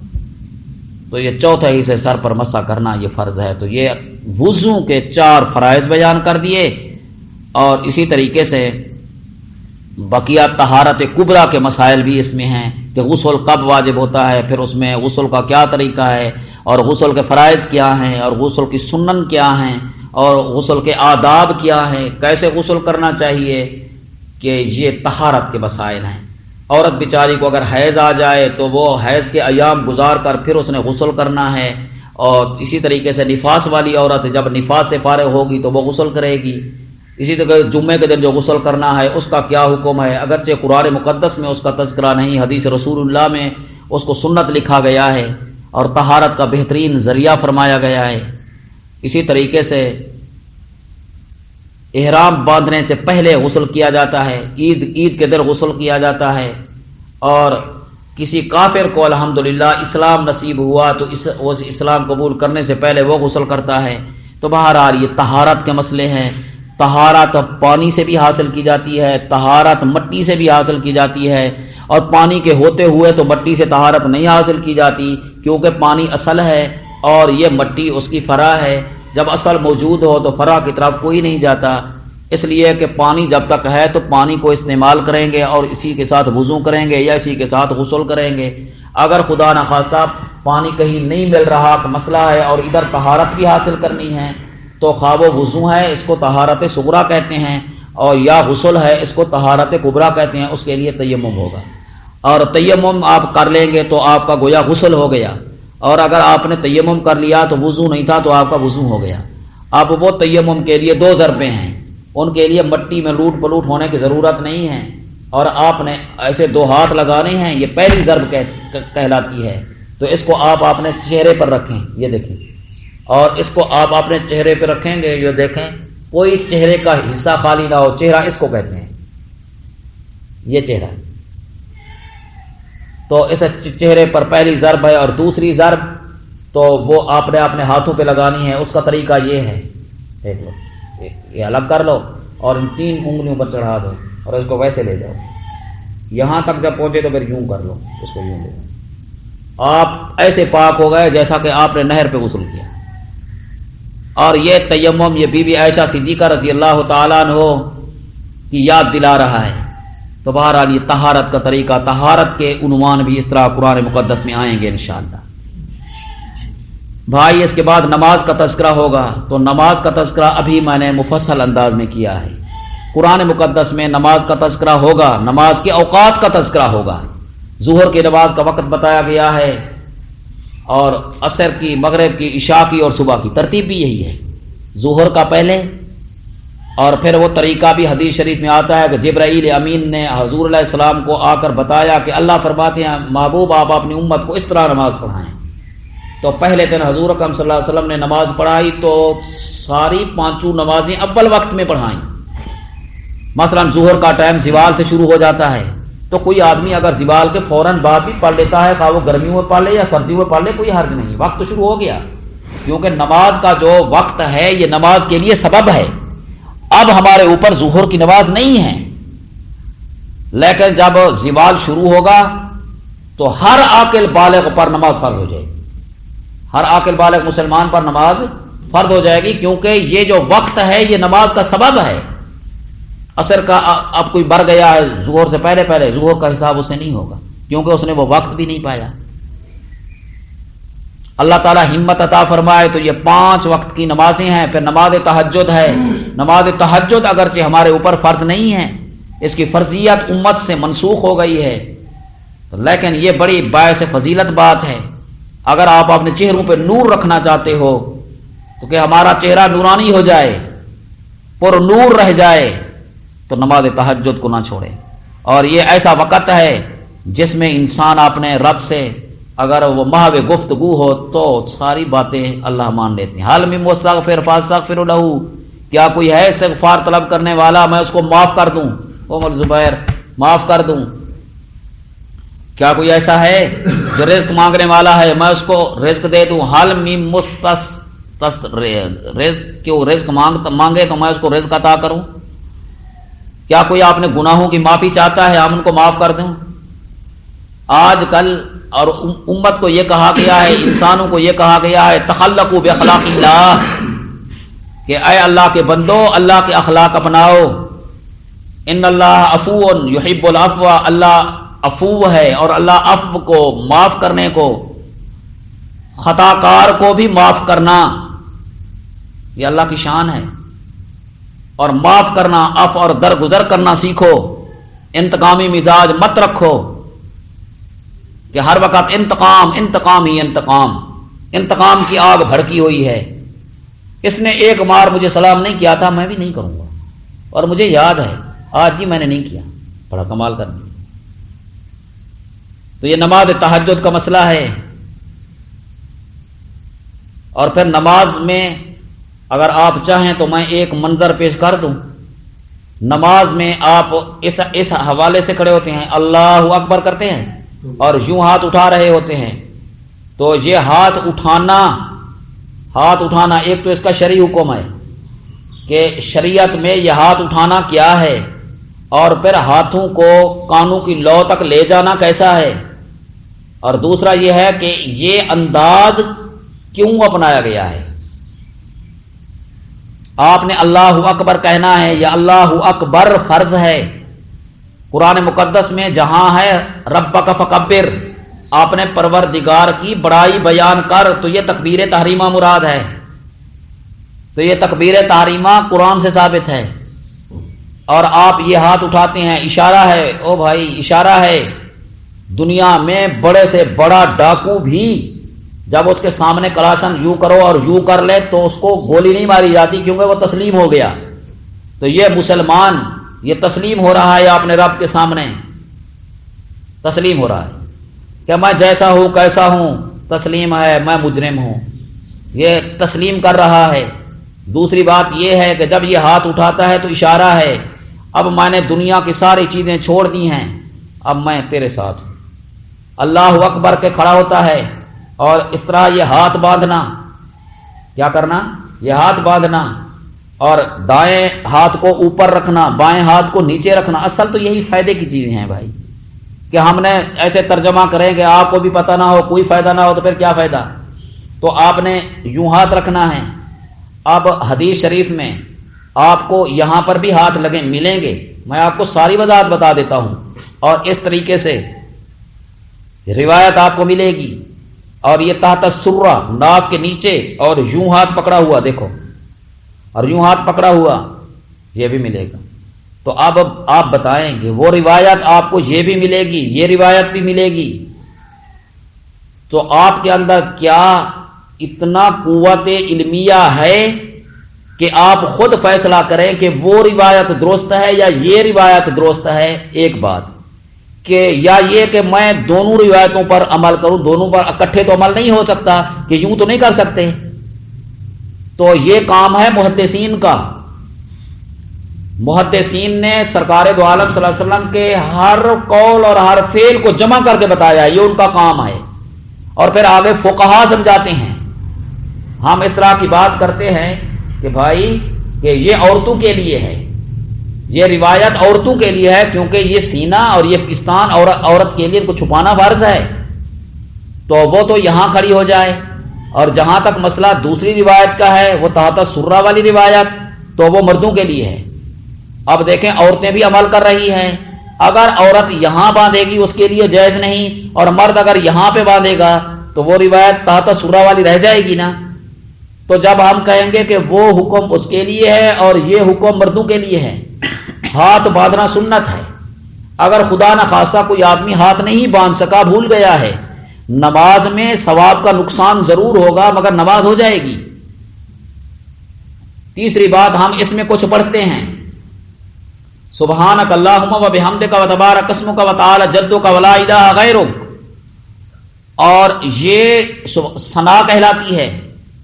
شرعی طور پر ثنا کا پڑھنا سنت ہے اور سرکار دو عالم صلی اللہ علیہ وسلم کا طریقہ نماز ہے. سبحانک اللہم، نماز کی ابتدا میں آپ نے اپنے عقیدے کی صفائی پیش کی اور آپ نے حمد خدا بندی کا اور تقدیس خدا بندی کا ایک ترانہ پڑھا. سبحانک اللہم، اے اللہ تیری ذات پاک ہے، عقیدے کی صفائی ہو گئی. سبحانک اللہم و بحمدک و تبارک اسمک، یہاں حمد بھی آ گئی، اللہ کی تقدیس بھی آ گئی. و تعالی جدک، اور تیری ذات بلند ہے، تیری بزرگی بلند و بالا ہے. اور ثنا کے بعد پھر کیا کرتے ہیں؟ ثنا کے بعد تعوذ پڑھتے ہیں. تعوذ کیوں ہے؟ اور اس کے بعد تسمیہ کیوں ہے؟ اعوذ باللہ کیوں پڑھتے ہیں؟ تسمیہ کیوں پڑھتے ہیں؟ اصل میں یہ ہے فَإِذَا قَرَأْتَ الْقُرْآنَ فَاسْتَعِذْ بِاللَّهِ، اور جب آپ قرآن پڑھیں تو اسی وقت آپ اعوذ باللہ پڑھیں. تو کیونکہ آگے تلاوت فاتحہ کی ہونی ہے تو اس سے پہلے تعوذ ہم نے پڑھا، تعوذ کا پڑھنا بھی سنت، اور آگے تسمیہ ہے تو کیونکہ ہم نے تسمیہ بھی پڑھنا ہے تعوذ کے بعد تو یہ تسمیہ پڑھنا بھی سنت ہے. اب اس کے بعد آپ فاتحہ میں آتے ہیں اور آپ نے فاتحہ بسم اللہ سمیت پڑھنی ہے، اور فاتحہ کا پڑھنا واجب ہے. اگر کسی نے نماز میں فاتحہ نہیں پڑھی تو اس کی نماز نہیں ہوگی. بات سمجھ آ گئی؟ فرمایا فاتحۃ الکتاب، یہ فاتحہ کا پڑھنا نماز میں خواہ وہ نماز سری ہو یا نماز جہری ہو، اس کا پڑھنا کیا ہے؟ واجب ہے. اب دیکھیں آپ کے سامنے دو روایتیں آ جائیں. ایک روایت تو یہ ہے کہ جس نے فاتحہ نہیں پڑھی اس کی نماز نہیں ہوگی. لا صلاۃ الا بفاتحۃ الکتاب، جس نے فاتحہ نہیں پڑھی اس کی نماز نہیں ہوگی. اور دوسری روایت میں ہے من کان لہو امام فقراۃ الامام لہو قراۃ، جس آدمی کا امام ہے بس امام کی قرات مقتدی کی قرات ہے. امام کی قرات مقتدی کی قرات ہے. روایت نمبر 2 الامام ضامن، مقتدیو امام تمہارا ضامن ہے ان امور میں جن امور نے شریعت نے ان کو ضامن بنایا ہے. اللہ اکبر میں وہ ضامن نہیں، ہم اللہ اکبر کرتے ہیں. سبحانک اللہ میں وہ ضامن نہیں، ہم سبحانک اللہ پڑھتے ہیں. تعوذ میں وہ ضامن نہیں ہے، ہم تعوذ آپ نہیں پڑھتے ہیں. تسمیہ آپ نہیں پڑھتے ہیں. قرات میں وہ ہمارا ضامن ہے اور فاتحہ قرات ہے، اور آگے ایک سورت پڑھے گا وہ بھی قرات ہے. تو قرات میں امام ہمارا ضامن ہے. لیکن یہ بھی یاد رکھیں شروع زمانہ میں فاتحہ پڑھتے تھے صحابہ کرام، پھر بعد میں سرکار دو عالم صلی اللہ علیہ وسلم نے منع فرما دیا اور آپ نے فرمایا من کان لہو امام فقراۃ الامام لہو قرات. اللہ کے بندو، امام کا خطبہ تمہارے سب کا خطبہ ہوتا ہے، وہ خطبے کا پڑھنا اور اس خطبے کا سننا بھی تو واجب ہے. جمعہ کا خطبہ یا عید کا خطبہ تو وہ تو بھی تو واجب ہے نا. تو امام کا خطبہ مقتدیوں کا خطبہ ہے، ساری امت اس پر اتفاق کرتی ہے. اور جب فاتحہ کی باری آئے تو آپ کہتے ہیں کہ نہیں سارے لوگ پڑھو پیچھے. امام کیوں بنایا تھا؟ تو من کان لہو امام فقراۃ الامام لہو قرات، تو کہیں گے جناب لا صلاۃ الا بفاتحۃ الکتاب، وہ تو بخاری میں ہے. تو آپ اس کو کہیں کہ میں کیا کہتا ہوں کہ یہ من کان لہو امام فقراۃ الامام لہو قرات یہ اخبار میں ہے. اگر تمہیں بخاری میں یہ روایت نظر آ گئی ہے تو یہ من کان لہو امام فقراۃ الامام یہ کیوں نہیں نظر آ رہی؟ الامام ضامن میں کیا کہہ رہا ہوں؟ یہ کہانی ہے، یہ قصہ ہے. باقی الگ الگ جواب سنو جو حضور نے فرمایا ہے لا صلاۃ الا بفاتحۃ الکتاب، یہ اس آدمی پر ہے جو اکیلا نماز پڑھ رہا ہو. اکیلا نماز پڑھ رہا ہے، وہ سری پڑھ رہا ہے یا جہری پڑھ رہا ہے تو اس کو فاتحہ پڑھنی پڑے گی. آپ کہتے ہیں نا جی ایسا نہیں ہے. اچھا کیا معنی ہے اس کا؟ لا صلاۃ لا صلاۃ لا صلاۃ، نماز نہیں ہوگی، جنازہ بھی نہیں ہوگا، عید بھی نہیں ہوگی، اور یہ پنجگانہ نماز بھی نہیں ہوگی، نوافل بھی نہیں ہوگی، کیونکہ سب نمازیں ہیں۔ او مولوی صاحب، لا نفی جنس کی ہے، جیسے لا الہ الا اللہ، کوئی خدا نہیں ہے سوائے اللہ کے، تو یہی مطلب ہے لا صلاۃ الا بفاتحۃ الکتاب۔ تو حدیث کو سمجھنے کے لیے میں نے عرض کیا محدث کی ضرورت ہے، تو ہم ان کو کہتے ہیں لا ایمان لمن لا عہد لہ، جو وعدے کی خلافی کرتا ہے اس کا ایمان نہیں ہے، تو جو وعدے کی خلافی کرتا ہے وہ کافر ہے۔ تو یہاں بھی تو لا ایمان لمن لا عہد لہ ہے، جیسے وعدہ خلافی ہو گئی ہے، خدا را خاصہ اگر اس نے جان بوجھ کر بھی وعدے کی خلافی کی ہے، کافر تو نہیں ہے۔ تو لا ایمان لمن لا عہد میں تو لا کمال کی، اس کی لا نفی جنس کی نہیں مانتے ہو، اور لا صلاۃ الا بفاتحۃ الکتاب میں امت سے لڑتے ہو۔ تو بہرحال بھائی فاتحہ کا پڑھنا واجب، اور مقتدیوں کے لیے سنت، اور پھر اس کے بعد آمین ہے۔ آمین نماز میں غیر المغضوب علیہم ولا الضالین، یہ حضور علیہ السلام پڑھتے تھے ولا الضالین، تو صحابہ قولو آمین، آپ نے فرمایا کہو آمین۔ یہ آمین یہ لغت کے حوالے سے یہ اسم فعل ہے جس کا معنی ہے اے اللہ قبول فرما۔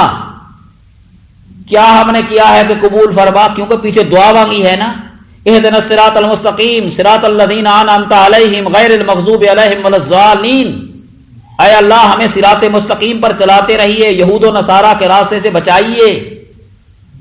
ٹھیک ہے میرے بھائی، تو یہاں دیکھو دعا ہے، دعا کے بعد آمین ہے۔ اب آگے امت اس پہ لڑ پڑی ہے، ایک یہ کہے گا، ایک جماعت کہے گی آمین زور سے کہو۔ دیکھو سرکار دو عالم صلی اللہ علیہ وسلم کے دور میں ایسا تھا، تو میں ان سے دس بدر سے عرض کرتا ہوں کہ یہ مستحب امور، خلاف اولا اور اولا کا اختلاف، اللہ کے بندے امت تو فرائض چھوڑتی جا رہی ہے اور آپ نے ان کو مستحبات میں لڑا دیا۔ آمین کا کہنا وہ تو سنت ہے، اور آمین زور سے کہنا احناف کے نزدیک یہ بہتر نہیں ہے، آہستہ کہنا بہتر ہے۔ اگر کسی نے زور سے کہہ دیا نماز تب بھی ہو جائے گی۔ ہم ان لوگوں سے پوچھتے ہیں جو کہتے ہیں آمین زور سے پڑھو، بھئی اگر کسی نے آہستہ پڑھ لی کہتے ہیں نماز ہو جاتی ہے۔ اللہ کے بندے، تو جو زور سے کہے اس کی نماز بھی ہو جاتی ہے، جو آہستہ کہے نماز اس کی بھی ہو جاتی ہے، تو لڑتے کیوں ہو؟ اس بیچارے کو حلال و حرام کے مسائل نہیں آتے، ہم نے آمین پہ لڑا دیا ان کو، اور ایک مسلک اور مذہب کی علامت بنا دی، جو زور سے کہیں گے وہ یہ ہوں گے اور جو آہستہ کہیں گے وہ یہ ہوں گے۔ سبحان اللہ۔ احناف نے یہ کہا ہے کہ آہستہ کہو، آہستہ آمین کہو۔ کیوں؟ دلیل سنیں گے تو آپ کو پتہ چل جائے گا۔ آمین یہ دعا کے آخر میں کہا جاتا ہے نا، آمین دعا ہے۔ میں نے مانگا اہدنا الصراط المستقیم صراط الذین انعمت علیہم غیر المغضوب علیہم ولا الضالین، یا اللہ جنت دے، جہنم سے بچا، یا اللہ اپنا فرما بردار بنا، یا اللہ قرآن کا طالب بنا۔ میں یہ کہہ رہا ہوں اور آپ کہہ رہے ہیں آمین، کہو آمین۔ تو یہ جو آپ نے آمین کہا، گویا کہ جو دعا میں نے مانگی اور وہ دعا آپ نے بھی مانگی، تو یہ آمین دعا ہے، اور دعا میں اصل سر ہے۔ دعا مانگنی ہے تو آہستہ مانگو، چپ کر کے اپنے رب سے مانگو، کیونکہ یہ مانگنا ایک ایسا معاملہ ہے کہ جب زور سے مانگو گے کسی سے تو وہ سننے والا بھی کہتا ہے یار بےزتی کر دیتا ہے، آپ کو پتا ہے میرے پاس نہیں ہے۔ تو دعا میں مانگنے میں دعا میں اصل سر ہے، آہستہ خفی طریقے سے مانگنا ہے۔ تو آمین بھی دعا ہے تو اس کو بھی آہستہ، اس لیے کہ یہ زور سے دعائیں مانگنا، یہ چیخنا، یہ چیخنا اور چلانا، بڑے مجمع میں بڑی دعائیں مانگنا، چھوٹے مجمع میں چھوٹی دعائیں مانگنا اور دعا میں ایسے الفاظ نقل کرنا جو سرکار دو عالم صلی اللہ علیہ وسلم سے منقول نہیں ہیں، یہ اعتداء فی الدعا ہے، ناجائز ہے۔ اعتداء فی الدعا یہ ناجائز ہے۔ ایک صحابی نے دعا مانگی کہ یا اللہ مجھے جنت دے اور جنت میں سفید محل دے، تو یہ مانگنے والے صحابی کا باپ بھی صحابی، اس نے کہا بیٹا کیا کہہ رہا ہے، اللہ سے بس جنت مانگ، جب جنت مانگے گا تو سب کچھ آ جائے گا۔ یہ دعا میں اس طرح خام خواہ کہ یا اللہ جنت دے اور جنت میں ایک مکان ہو اور مکان میں 10 کمرے ہوں اور ہر کمرے میں یہ ہو اور وہ ہو اور قلین ہو اور برتن ہوں اور اس طرح کی چیزیں ہوں اور کلر ایسا ہو اور پنکھے ہوں اور وہاں اے سی لگا ہوا ہو، یہ کیا کہہ رہے ہو؟ جب آپ نے جنت مانگ لی تو سب کچھ مانگ لیا۔ ایسے ایسے الفاظ آپ دعاؤں میں ذکر کرتے ہیں جو سرکار دو عالم صلی اللہ علیہ وسلم سے منقول نہیں ہیں، اور آپ نے دعا میں مانگتا ہے آجا آجا استغفر اللہ، آجا آجا تو کیوں نہیں آتا؟ یہ کس سے مانگ رہا ہے؟ ہم نے تو دعائیں مانگنے والوں کو دیکھا کہ جب وہ رب سے مانگتے تھے تو کپ کپی ہوتی تھی، اور کبھی تشبیہ چینی سے دیتے ہو اور کبھی تشبیہ دودھ سے دیتے ہو۔ یہ اللہ تعالیٰ چینی جتنا میٹھے ہیں، اللہ تعالیٰ تمہارے یہ دودھ جیسے، دودھ تو آج 4 نمبر آ رہا ہے، پھر تشبیہ دودھ سے دیتے ہو۔ تو ہمارے بچے بھی یہی کہیں گے کہ یہ دودھ جو ہم پیتے ہیں نہ کھٹے کا پتہ ہے نہ میٹھے کا پتہ ہے، کہ اللہ بھی ایسے ہوتے ہیں۔ تو ایسے غیر منقولہ الفاظ جو سرکار دو عالم صلی اللہ علیہ وسلم سے ثابت نہیں ہیں، ان سے دعا نہ مانگو۔ کیا آپ کو ربنا آتنا فی الدنیا حسنہ وفی الآخرۃ حسنہ نہیں آتا؟ ربنا ظلمنا انفسنا وان لم تغفر لنا وترحمنا نہیں آتا؟ رب اجعلنی مقیم الصلاۃ ومن ذریتی، یہ دعائیں آپ کو نہیں آتی؟ اے اللہ مجھے جنون سے بچا، اے اللہ مجھے بخل سے بچا، اے اللہ مجھے فالج سے بچا، اے اللہ مجھے بخار سے بچا، اے اللہ مجھے سستی سے بچا، اے اللہ مجھے چستی عطا کر، اے اللہ مجھے بہادر بنا، اے اللہ مجھے قوی بنا، اے اللہ مجھے سچا بنا۔ یہ ساری دعائیں ہیں، آپ نے رب سے مانگو اور مانگو۔ اللہ فرماتا ہے تمہارے مانگنے کی دیر ہے اور دیر میں دیر نہیں ہے۔ اور اگر زبان نہیں ہے، گونگا ہے، تب بھی سنتا ہوں۔ وہ گونگا بھی مانگے اس کو بھی دیتا ہوں، گونگا بھی مانگے اس کو بھی دیتا ہوں، اندھا بھی مانگے اس کو بھی دیتا ہوں، اپنا بھی مانگے اس کو بھی دیتا ہوں، جو غیر مانگے اس کو بھی دیتا ہوں، جو سمجھ کہتا ہے اس کو بھی دیتا ہوں، اور جو بھول کر سمجھ نہ کہے صنم کہہ دے اس کو بھی دیتا ہوں، اس کی بھی سنتا ہوں۔ تو بہرحال یہ آمین ہے۔ آمین کے بعد آپ نے سورت پڑھنی ہے، یہ قرات کا پڑھنا فرض ہے، اور آپ اپنی نماز میں کم سے کم 3 چھوٹی آیاتیں یا 1 بڑی آیت کا پڑھنا فرض ہے۔ اس سے کم پڑھنے میں نماز نہیں ہوگی۔ اس کے بعد آپ نے یہ جو کھڑے ہیں، آپ قیام میں کھڑے ہیں، یہ فرض ہے۔ اگر آپ مجبور نہیں ہیں، کوئی کمزوری نہیں ہے، بخار نہیں ہے، یا کوئی ایسی جگہ نہیں ہے جہاں آپ کھڑے نہیں ہو سکتے، جہاں قیام متعذر ہے، تو وہاں تو بیٹھ کر بھی جائز ہے، کوئی تکلیف ہے تب بھی جائز ہے۔ فرائض کی بات کر رہا ہوں۔ اور اگر آپ کھڑے نہیں ہو سکتے، کوئی مجبوری ہے تو بیٹھ جاؤ، تو یہ کھڑا ہونا بھی فرض۔ اور آگے رکوع ہے، اور رکوع بھی فرض، رکوع کی تسبیحات یہ سنت، اور پھر آپ اس میں سجدے میں گئے تو یہ دونوں سجدے فرض۔ بہرحال کچھ لوگ کہتے ہیں پہلا فرض ہے دوسرا واجب ہے، کچھ کہتے ہیں پہلا واجب ہے دوسرا فرض ہے، بہرحال فرض۔ اور پھر آپ اتحیات میں گئے، واجب۔ اور اتحیات میں آپ نے ایک بات کی جو سبحانک اللہ شروع میں کی تھی، آپ نے عقیدے کی صفائی کی، یہاں آپ نے کہہ دیا میری قولی باتیں، میری فعلی باتیں، میری بدنی باتیں ساری یا اللہ تیرے لیے۔ جب یہ بندہ کہتا ہے اتحیات للہ والصلوات والطیبات، نیند تو نہیں آ رہی مولوی صاحب، تو اللہ تعالیٰ اس کے بدلے میں دیتے ہیں، کیا دیتے ہیں؟ رحمت اللہ وبرکاتہ، رحمت اللہ وبرکاتہ،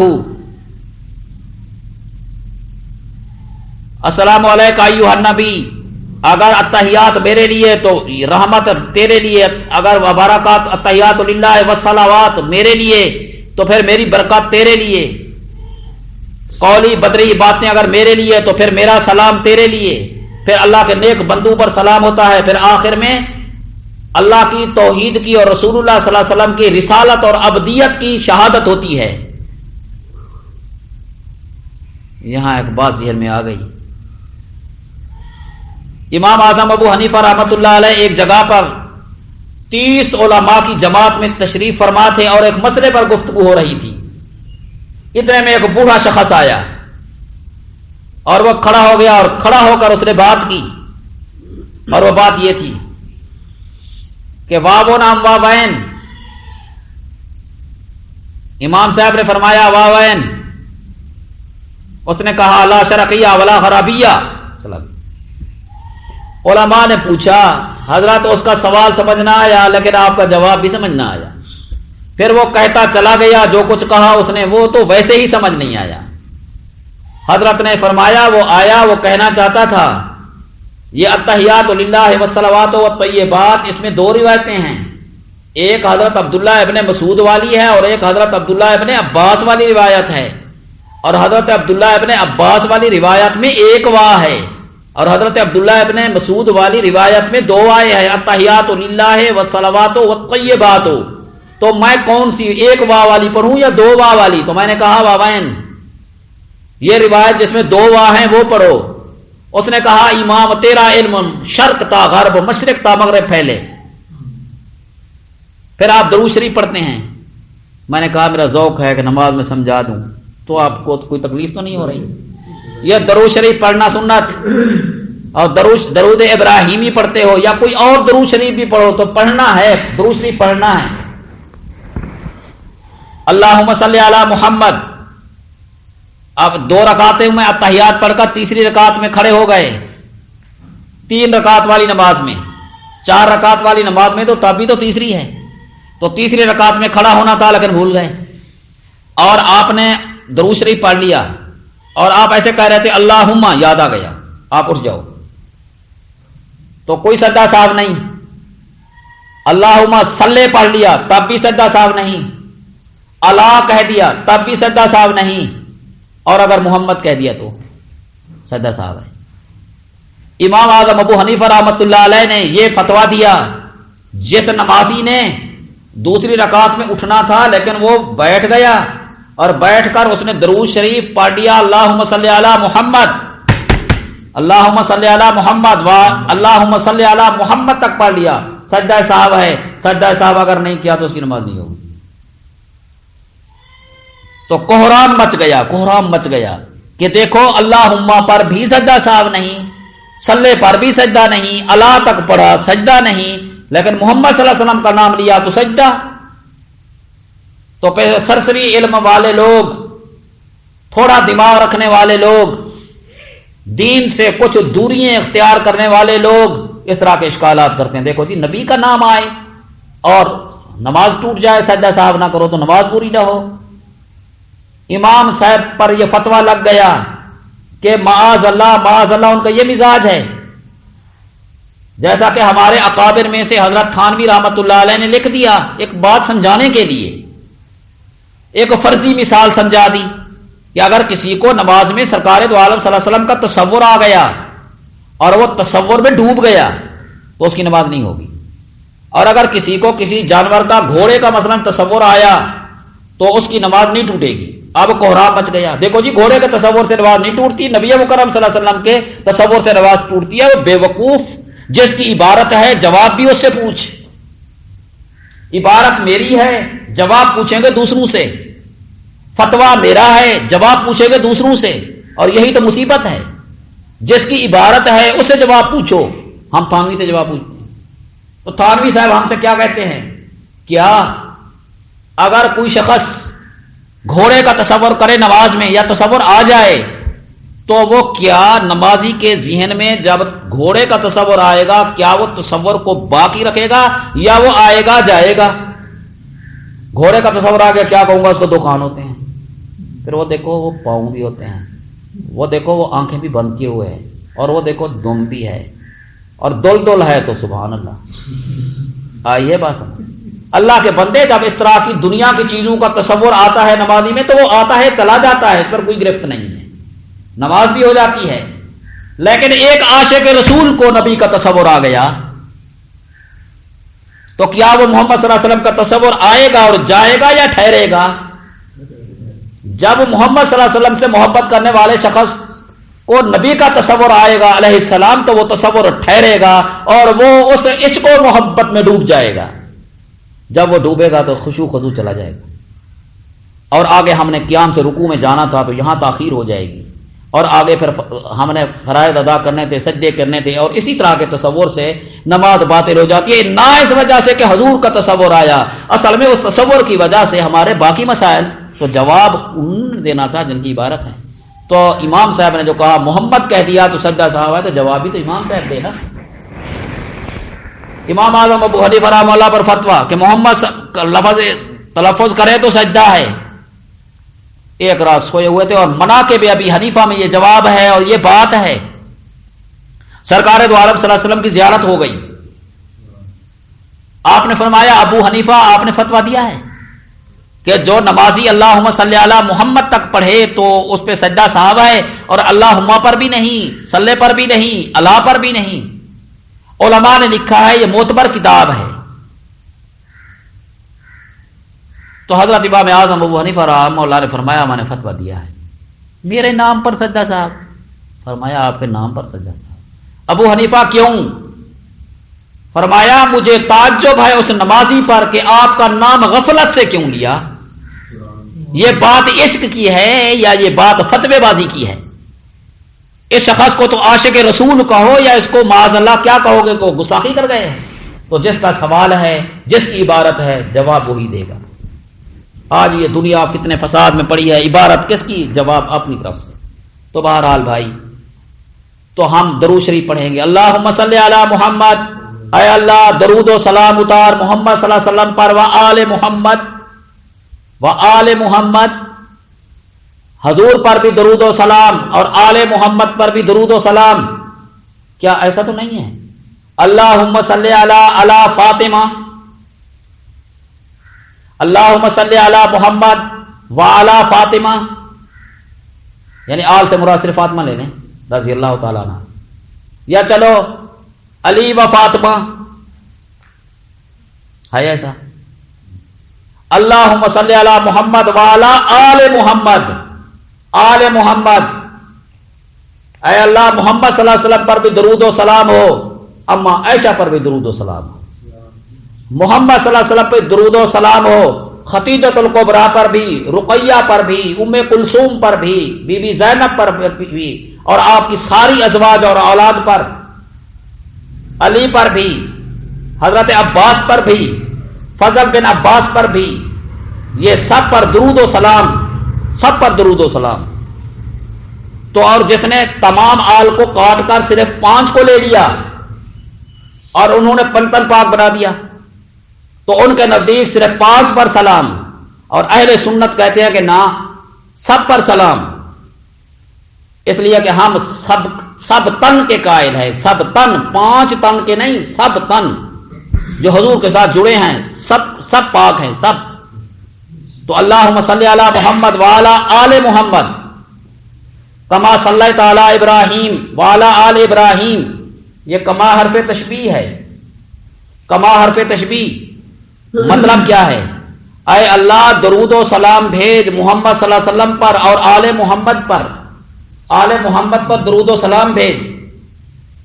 ایسے درود و سلام بھیج جیسا کہ درود و سلام بھیجا تھا ابراہیم پر، اور جیسا کہ درود و سلام آپ نے بھیجا تھا حضرت ابراہیم کی آل پر. تو بہرحال یہاں ایک علمی بات ہے، آپ کو شاید کہ سمجھ میں آئے یا نہ آئے. جس شے کے ساتھ ایک شے کو دوسری شے کے ساتھ تشبیہ دیتے ہیں تو جس کے ساتھ تشبیہ دیتے ہیں اس کا افضل ہونا ضروری ہے. مثلا میں آپ کو تشبیہ دیتا ہوں شیر کے ساتھ کہ آپ شیر ہیں، تو فضیلت آپ کی تب بڑھے گی جب آپ شیر کی فضیلت کو سمجھیں گے. اگر میں کہوں کہ آپ ایسے ہیں جیسے لوبڑی تو عزت کی بےزتی کی آپ نے. تو جس کے ساتھ تشبیہ دی جا رہی ہے اس کا افضل ہونا ضروری ہے. تو یہاں پر نبی مکرم صلی اللہ علیہ وسلم کو حضرت ابراہیم کے ساتھ تشبیہ دی ہے اور آل محمد کو تشبیہ دی ہے آل ابراہیم کے ساتھ. تو اصول کے مطابق ابراہیم افضل ہوں محمد صلی اللہ علیہ وسلم سے، اور آل ابراہیم آل محمد سے افضل ہوں. یا آپ درود شریف نماز میں پڑھتی؟ تو جواب سنو، یہ ضابطہ آپ اپنے پاس رکھیں، نحوی ضابطہ۔ ہم احادیث کی طرف آئیں گے تو یہ مسلمہ اصول ہے کہ تمام انبیاء اور رسولوں سے افضل ہمارے نبی، اور تمام آل سے جتنا انبیاء کی آل ہے ان میں سے آل محمد افضل۔ تو یہ درود شریف کا پڑھنا سنت۔ اس کے بعد رب جعلنی مقیم الصلاۃ، یہ دعا ہے، اور ربنا آتنا فی الدنیا، یہ بھی دعا ہے، اور السلام علیکم ورحمۃ اللہ، السلام علیکم ورحمۃ اللہ، یہ سلام ہے اور یہ سلام کرنا واجب ہے۔ تو میں نے یہ بسم اللہ یعنی تکبیر تحریمہ سے لے کر یہ سلام تک نماز پیش کی۔ انشاءاللہ آئندہ جب نماز کا تذکرہ آئے گا تو آپ نے اسی پر اکتفا کرنا ہے، دوبارہ میں پھر نماز کی بات نہیں کروں گا۔ آ گئی بات سمجھ؟ اور یہ اللہ اکبر کرنا، یہ اللہ اکبر، یہ دیکھو، یہ اللہ اکبر کرنا یہ انداز ہے غلامی کا۔ تو یہ جو آدمی کسی کے سامنے، بادشاہ کے سامنے ہوتا ہے وہ تسلیم ہوتا ہے، پھر یہ بھی آداب ہیں۔ وہ غلام اپنے آقا کے سامنے ادب سے یوں کھڑا ہوتا ہے، اور پھر کھڑا ہے اور ترانہ بھی پڑھ رہا ہے، اور آگے چل کر پھر وہ فاتحہ میں القاب بیان کر رہا ہے، پھر دعا کر رہا ہے۔ یہ جیسے مانگیں گے تو یہ انداز اپنانا پڑے گا، اور احکم الحاکمین کی دربار میں یہ نمازی کھڑا ہے اور یہ انداز اختیار کر رہا ہے۔ پہلے میں نے فقہی انداز میں نماز کا تذکرہ کیا، اب یہ ایک عاشقانہ انداز ہے، پتہ نہیں وہ راضی ہوں یا نہ ہوں۔ پھر میں نے رکوع کر لیا۔ یہ کتنا بڑی عاجزی ہے کہ ایک غلام اپنے آقا کے سامنے اس طرح جھکا ہوا ہو، آپ منظر تو دیکھیں۔ پھر کھڑا ہو گیا، پھر آخر وہ جبین نیاز جو صرف اللہ کے لیے جھکتی ہے، اس نے وہ بھی جھکا اور سجدہ کر کے پھر بیٹھا ہے۔ اور پھر التحیات یہ بتا رہی ہے کہ جس طرح فقیر آدمی کسی کے دروازے پر بیٹھا ہوتا ہے اور یوں کر کے بیٹھا ہوا ہے، اور یہ انداز ہے غلامی والا۔ پھر آگے سفارش کے طور پر پھر درود و سلام پڑھتا ہے، نماز میں درود پڑھتا ہے، تو یہ سارا انداز بھی عجیب ہے، لیکن ساتھ درود شریف پڑھا ہے تو یقیناً یہ انداز بھی اللہ کو قبول ہوگا۔ پھر آخر میں دعا کرتا ہے تو وہ دعا بھی قبول ہوتی ہے۔ تو بھائی یہ نماز میں اوقات کا تذکرہ ہوگا، وہ بات ہو گئی، فوائد کی بات ہوگی۔ تو نماز پڑھنے سے انسان کو جو جسمانی روحانی فوائد حاصل ہوتے ہیں ان کا تذکرہ بھی انشاءاللہ آگے تفسیر میں آئے گا۔ جس طرح 5 گانا نماز کا تذکرہ ہے، اسی قرآن مقدس میں صلاۃ سفر کا تذکرہ ہے، صلاۃ قصر کا تذکرہ ہے، صلاۃ خوف کا تذکرہ ہے، نوافل کا تذکرہ ہے۔ یہ جب نماز کی بات آئے گی تو اس طرح کے یہ عنوانات ہوں گے۔ جب روزے کا تذکرہ آئے گا، عربی میں اس کو صوم کہتے ہیں، اس کی جمع صیام آتی ہے۔ روزے کا لغوی معنی ہوتا ہے رکنا، الامساک، اور شریعت میں روزہ کہتے ہیں الامساک من الاکل والشرب والجماع۔ 3 چیزوں کے رکنے کا نام روزہ ہے۔ صبح سے غروب آفتاب تک، یعنی سحری سے افطاری تک نہ کھائے نہ پیے غروب آفتاب تک، اور نہ اپنی بیوی کے قریب جائے۔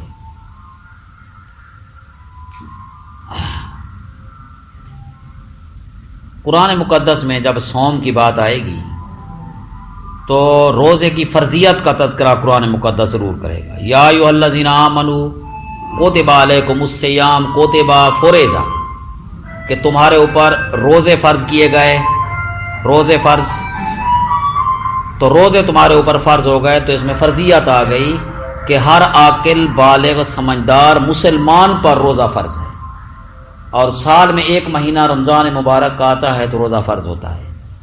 اور دوسری بات اوقات کا تذکرہ میں نے کر دیا کہ اوقات رمضان المبارک ہیں۔ ان کے علاوہ ایام بیج کے روزے ہر مہینے میں جو 13، 14، 15 تاریخ ہے وہ سفید راتیں ہوتی ہیں، ان کو ایام بیج کہتے ہیں، ان کا روزہ رکھنا سنت ہے۔ محرم کا روزہ رکھنا وہ 9، 10 کا ہو یا 10، 11 کا ہو وہ بھی سنت ہے۔ اسی طریقے سے ذوالحجہ کے یہ 10 روزے جو اول سے آخر تک رکھتے ہیں یہ بھی سنت ہے، اور ہر پیر کے دن، اور اسی طرح جمعرات کا روزہ یہ بھی مستحب ہے۔ اور اگر کسی نے یہ نظر مان لی ہے کہ میرا فلاں کام ہو جائے تو میں 10 روزے رکھوں گا، تو یہ 10 روزے رکھنا واجب ہے، اس کو نظری روزے کہا جاتا ہے۔ ویسے روزے پر میرا ایک چھوٹا سا کتابچہ ہے المرجان، المرجان تو وہ گھر میں تو ہے انشاءاللہ، کل میں آؤں گا تو وہ لیتا ہوں گا. تو اس میں روزے کے اقسام، روزے کے فضائل، تو یہ روزے کی فرضیت کا تذکرہ ہے اور اس کے اقسام کا تذکرہ ہے کہ یہ جو میں کہہ دیا کوئی فرض ہیں، کوئی واجب ہیں، کوئی مستحب ہیں، اور یہ زبردست عبادت ہے. قرآن مقدس میں اقسام کا تذکرہ بھی، کیفیت کا تذکرہ بھی، یہ سارا اس میں ہوتا ہے.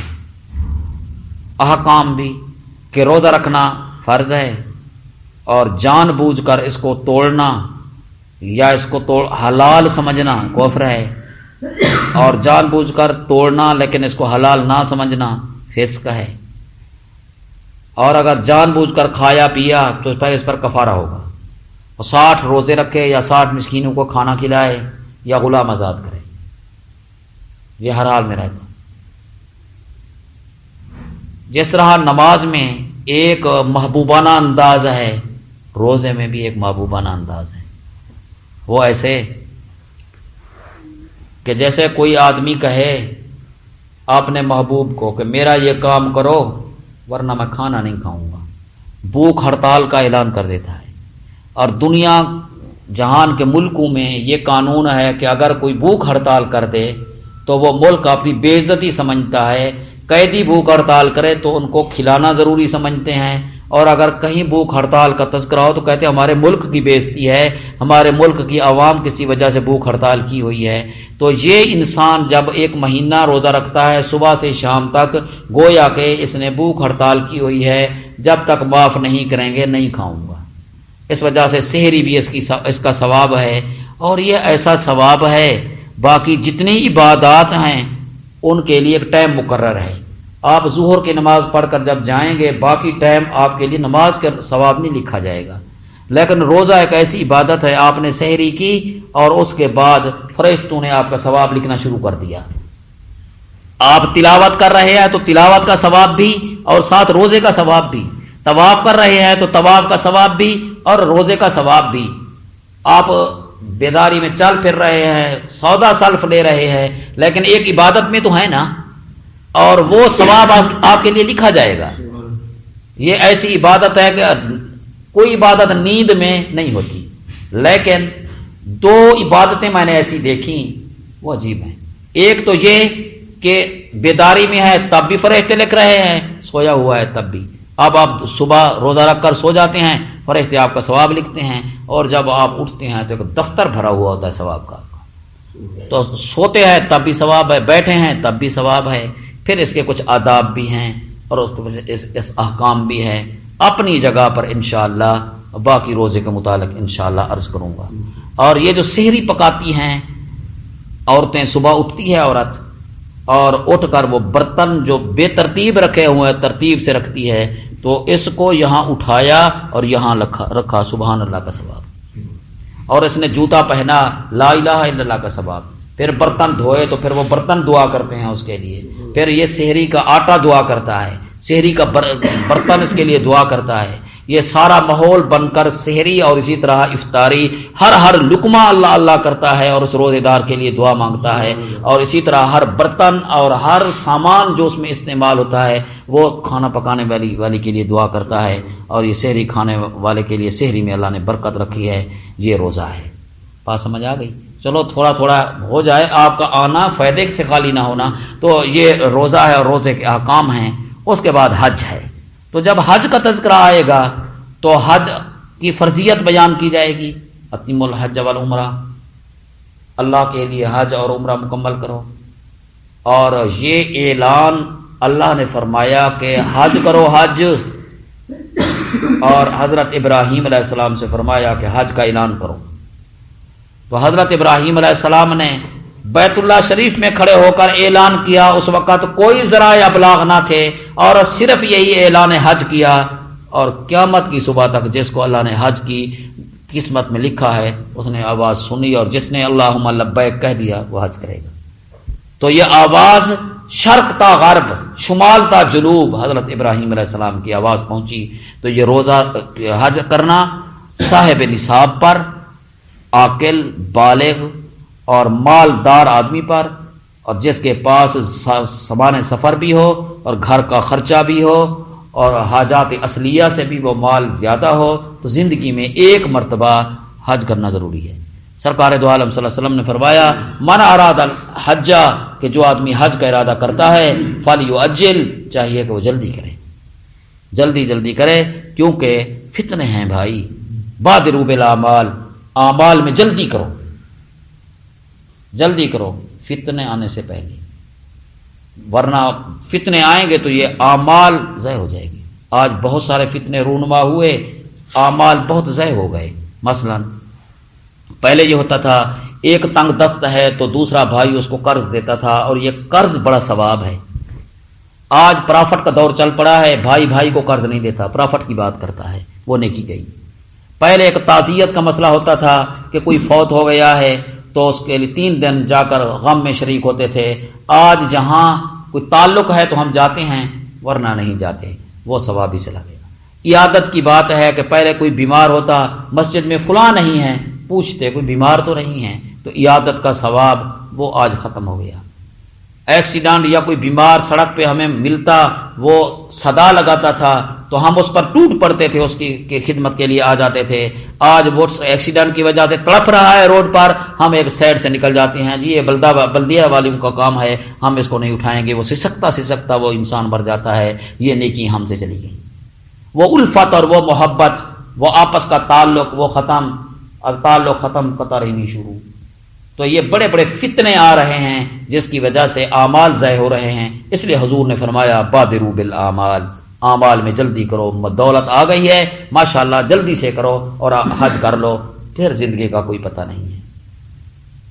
اللہ تعالیٰ پھر توفیق دے، وہ تکمیل فرض ہوگی، وہ حج نفلی ہو جائے گا۔ اور یہ زندگی میں مالدار آدمی پر ایک بار حج کرنا فرض ہے۔ اور حج کس کو کہتے ہیں؟ حج تو ویسے ارادے کا نام ہے۔ مکان مخصوص، اوقات مخصوصہ میں تو آپ گئے اور ارادہ کیا اس کا، زیارت کی، اسی کو حج کہتے ہیں۔ اب میں آپ کو ایک حج کا طریقہ بتا دیتا ہوں۔ حج کس کو کہتے ہیں؟ آپ نے جب حج کا ارادہ کیا، اللہ کا شکر آپ کا ویزا آ گیا اور آپ نے یہاں سے سفر کیا۔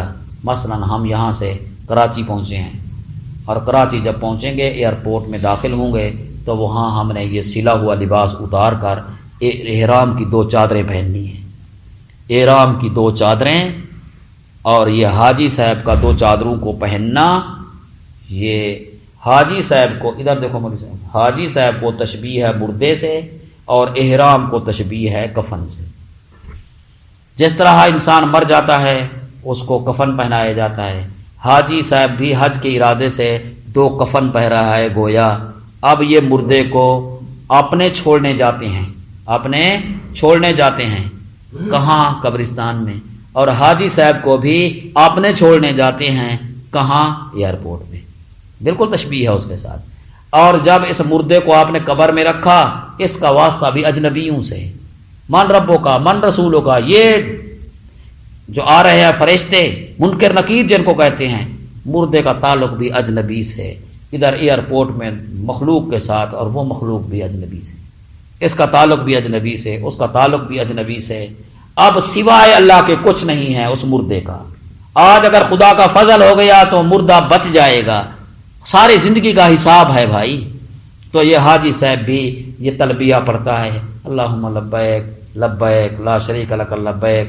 جب اس نے احرام باندھا اسی وقت یہ ارادہ کرے گا حج کا، اور اس سے ہم پوچھیں گے کہ کون سا حج کرنا چاہتے ہیں۔ ایک ہے حج تمتع، انشاءاللہ آسان لفظوں میں بتا رہا ہوں، سمجھ میں آ جائے گا۔ حج تمتع کا مطلب یہ ہے کہ بندہ یہ ارادہ کرے کہ میں پہلے عمرہ کروں گا، پھر احرام کھول دوں گا، پھر 8 کو جب مینا جاؤں گا احرام باندھوں گا۔ تو ادھر سے جب یہ پہنچے گا طواف کرے گا، طواف کرنے کے بعد صفا مروہ دوڑے گا، اس کے بعد یہ حلق کرے گا، حلالی ہو گیا۔ یہ سلا ہوا لباس پہن لے، یہ عمرہ اس کا ہو گیا۔ حج سے پہلے عمرہ کیا، پھر 8 کو اگلی بات کرتا ہوں، تو اس کو حج تمتع کہتے ہیں۔ حج افراد کا مطلب یہ ہوتا ہے صرف حج۔ اب احرام باندھا، یہی احرام چلے گا، 1 مہینہ پہنے، 10 دن پہلے 20 دن پہلے جب حج ختم ہوگا تو یہ احرام چھوڑے گا، اس کو حج افراد کہتے ہیں۔ اور حج قران وہ یہ ہوتا ہے کہ جس میں عمرہ اور حج، عمرہ کر کے بھی حلال ہی نہیں ہوگا، اور پھر وہ حج کے آخر میں، تو تمتع کا معنی یہ ہوتا ہے کہ درمیان میں کچھ نفع حاصل کر لیتا ہے، عمرہ کر لیا کچھ دن ایسے، پھر طواف احرام، لیکن قران میں عمرہ بھی کیا لیکن پھر بھی وہ احرام ہے، یہ سلسلہ چلا اس کا۔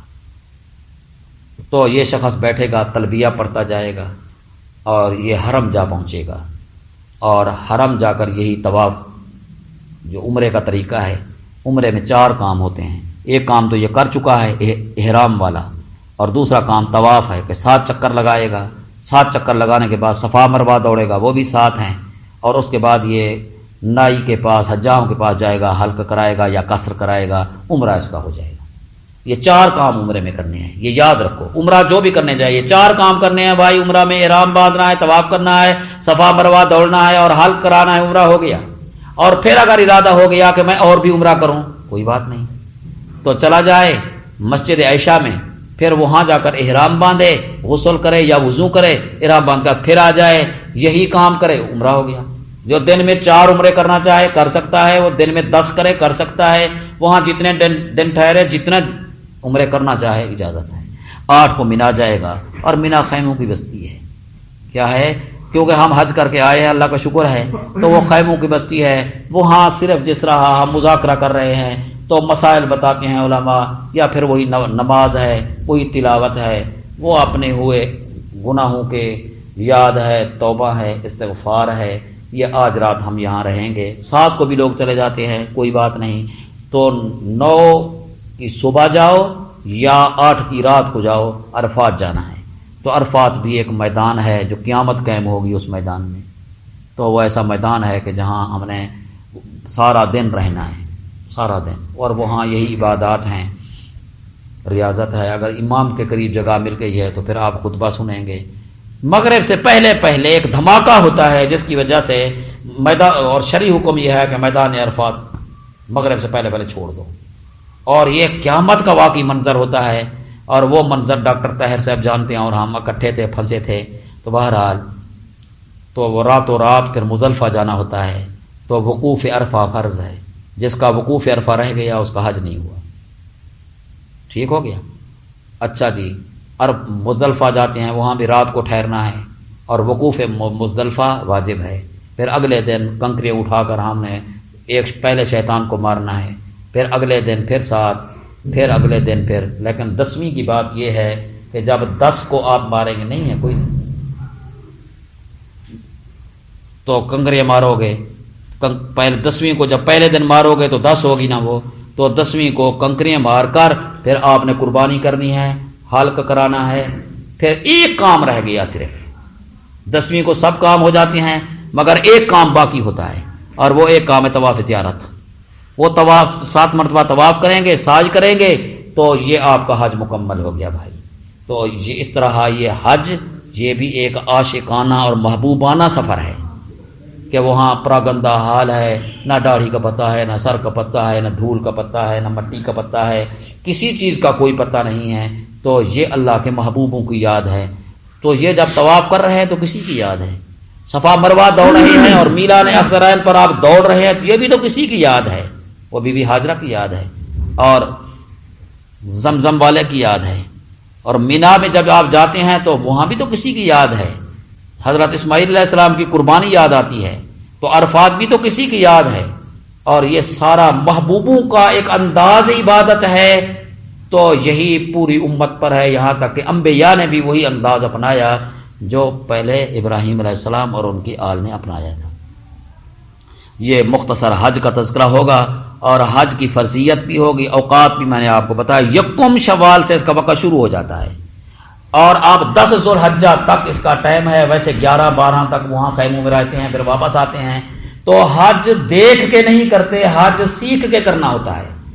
دیکھ کے کرو گے تو حج آپ کا خراب ہو جائے گا۔ مثلا آپ نے دیکھا یہ مولوی صاحب ہیں جناب، یہ طواف کر رہے ہیں، تو بس میں ان کے ساتھ ہوں، اب میرا چوتھا چکر تھا اور آپ کا پہلا چکر ہے، تو میں نے تو 3 چکر لگا کے میں نے جانا ہے صفا مروا کی طرف، اور آپ نے کہا کیونکہ مولوی صاحب ہیں اور میرے پیچھے ہو گئے تو آپ کا یہ طواف نامکمل ہوا۔ اسی طریقے سے ساج میں آئے تو آپ نے کہا مولوی صاحب میں آپ کے ساتھ رہوں گا۔ میں طواف کر رہا تھا تو ایک بوڑھا بابا تھا امین آباد کا، وہ میرے ساتھ ہوا، تو میں نے اس کو طواف کرایا۔ طواف کرانے کے بعد پھر ہم صفا مروا دوڑ رہے تھے، تو میلان اخضرین پر جو ہے نا وہ میں دوڑا اور اس کا بھی ہاتھ پکڑا، تو ایک بار تو اس نے مجھے کچھ نہیں کہا۔ جب وہ دوسری تیسری بار آیا تو اس نے کہا مولوی صاحب آپ بندے تو بہت اچھے ہیں، لیکن یہ سبز ٹوپو کو دیکھ کر آپ کو کیا ہو جاتا ہے؟ یہ کیا کرتے ہیں؟ مجھے بھی بھگاتے ہیں اور آپ بھی۔ تو میں نے کہا بھائی یہ تو صفا مروا ہے، تو یہاں صفا مروا دوڑنا واجب ہے، اور اگر یہ رہ گیا تو مسئلہ ہے، دم پڑ جائے گا ہم پر۔ کہتے اچھا پہلا جو میں نے عمرہ کیا تو یہاں تو میں آیا نہیں تھا، تو بھائی اگر تو نہیں آیا تھا تو میں کیا کروں؟ تو وہ یہی بات ہے کہ دیکھ کر کیا ہوگا، سیکھ کر نہ کیا ہوگا۔ لیکن بڑے بڑے علماء جو یہاں کتابیں پڑھا کر ایک نام بنا لیتے ہیں، لیکن جب وہاں جاتے ہیں تو ان کو کوئی مسئلہ یاد نہیں ہوتا، بھول جاتے ہیں۔ بڑے بڑے علماء کو دیکھا کہ حرم شریف میں وہ طواف کر رہے ہیں، اللہم لبیک لبیک لا شریک لک لبیک ان الحمد والنعمت والملک لا شریک لک، اللہ کا بندہ تلبیہ ہے صحیح ادھر۔ جب آپ حاضری ہو گئی نا، حرم میں پہنچ گئے، حاضری ہو گئی تو تلبیہ ختم، تو اسی وقت تو تلبیہ نہیں پڑھا جاتا۔ لیکن ایک بڑے نامور عالم ہیں، ان کا میں نام نہیں لوں گا، تو وہ تلبیہ پڑھ رہے تھے اللہم لبیک لبیک۔ اب لبیک لبیک کیا ہے؟ اب طواف کرنا ہے۔ حضرت توسی صاحب رحمۃ اللہ علیہ سے کسی نے مسئلہ پوچھا حج کے، انہوں نے فرمایا مکی صاحب سے پوچھو دامت برکاتہم، کیونکہ ان مسائل کو مکی صاحب زیادہ جانتے ہیں ہم سے بھی۔ ہم ٹھیک ہے مناظر ہیں سب کچھ ہے، لیکن ان چیزوں کو مکی صاحب جانتے ہیں۔ تو بہرحال یہ حج ہے، اور عمرے کی بات بھی میں نے آپ کو سنا دی۔ عورت پر بھی اسی طرح فرض ہے جس طرح مرد پر ہے، باقی سارے احکام ہیں، ان کے احرام کا فرق ہے۔ تو وہ 2 چادریں نہیں پہنے گی، سلا ہوا لباس پہنے گی، لیکن کیونکہ احرام میں چہرے کا رکھنا، صاف رکھنا، ظاہر رکھنا ضروری ہوتا ہے، تو عورت کے لیے بھی یہی حکم ہے۔ تو پھر ہم یہ طریقہ اختیار کرتے ہیں کہ اس کا پردہ بھی ہو جائے اور اس کا چہرہ بھی ظاہر رہے، تو وہ ایک کیپ بناتے ہیں، تو اس کے اوپر کپڑا ڈال لیتی ہے، چہرہ بھی واضح ہوتا ہے، نہیں نظر آتا، اور پردہ بھی ہو جاتا ہے۔ اور عورت کے لیے صاحب نصاب ہونا ضروری ہے، لیکن ایک اور شرط بھی ہے کہ اس کے لیے محرم بھی ہو۔ ایک عورت مال تو رکھتی ہے لیکن محرم نہیں ہے، تو وہ کسی کے ساتھ حج کے لیے نہیں جا سکتی، اس پر حج فرض بھی نہیں ہے جب تک محرم اس کے ساتھ نہ ہو۔ تو قرآن مقدس میں جہاں حج کا تذکرہ آئے گا تو کہیں حج کی فرضیت، کہیں حج کے اوقات، کہیں حج کے آداب، کہیں حج کے اقسام، حج بدل کا تذکرہ بھی آئے گا۔ حج بدل کا معنی یہ ہے کہ میرے اوپر فرض تھا، مثلا میں اپنی زندگی میں نہیں کر سکا، اب یا فوت ہو گیا ہوں یا زندہ ہوں مگر اب طاقت نہیں ہے، تو میں حج بدل کروا سکتا ہوں۔ حج بدل تو میں کسی کو پیسے دے دوں، اس کا ویزا لگوا دوں اور ان کو کہوں کہ جاؤ اور میری طرف سے حج کر لو، حج کر لو، تو یہ شخص جائے گا اور وہ میرے حج کی نیت کرے گا۔ بہرحال حج بدل کے اقسام بھی بہت ہے، شرائط ہے، مسائل ہیں، وہ اپنی جگہ پہ بیان کریں گے۔ تو ایک سلسلہ یہ ہے کہ جہاد کا تذکرہ بھی ان آیات میں آئے گا، 450 آیات میں، 450 آیات میں جہاد کا تذکرہ ہے، جہاد کا۔ اور یہ امت جو ہے نا آج جہاد کو چھوڑے ہوئے ہے، وہ کہتی ہیں کہ شاید کہ جہاد نام ہے دہشت گردی کا، لعنت ہے ان لوگوں پر جنہوں نے یہ ترجمہ کیا جہاد کا کہ جہاد دہشت گردی کا نام ہے۔ جہاد ایسے تو نہیں ہے کہ ہم نے کسی کافر کو دیکھا اب اس کو مارنا ہے، نہیں، طریقے جہاد بھی تو ہے۔ تو جہاد یہ عبادت ہے، ایک ہے اشاعت دین، وہ تبلیغ سے ہوگی، اور ایک ہے نفاذ دین، وہ جہاد سے ہوگی۔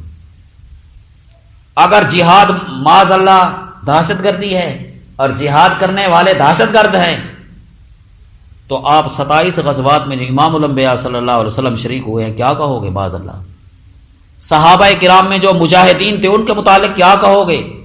بدر کو کیا کہو گے؟ احد کو کیا کہو گے؟ حنین کو کیا کہو گے؟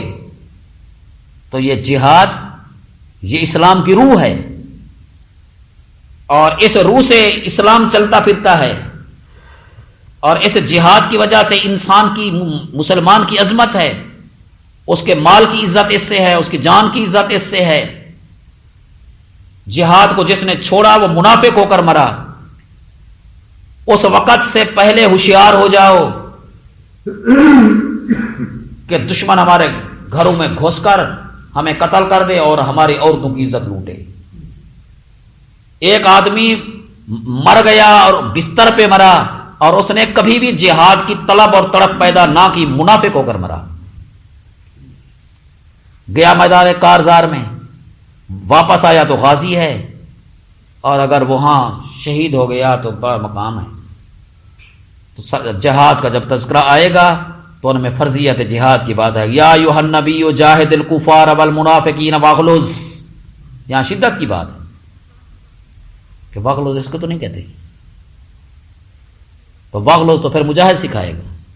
اعدوا لهم ما استطعتم من قوة، فرمایا جتنا تمہیں جرت ہے اتنا ہتھیار چلانا سیکھو، ہتھیار چلانا سیکھو، سواری سیکھو، گھوڑے پالو.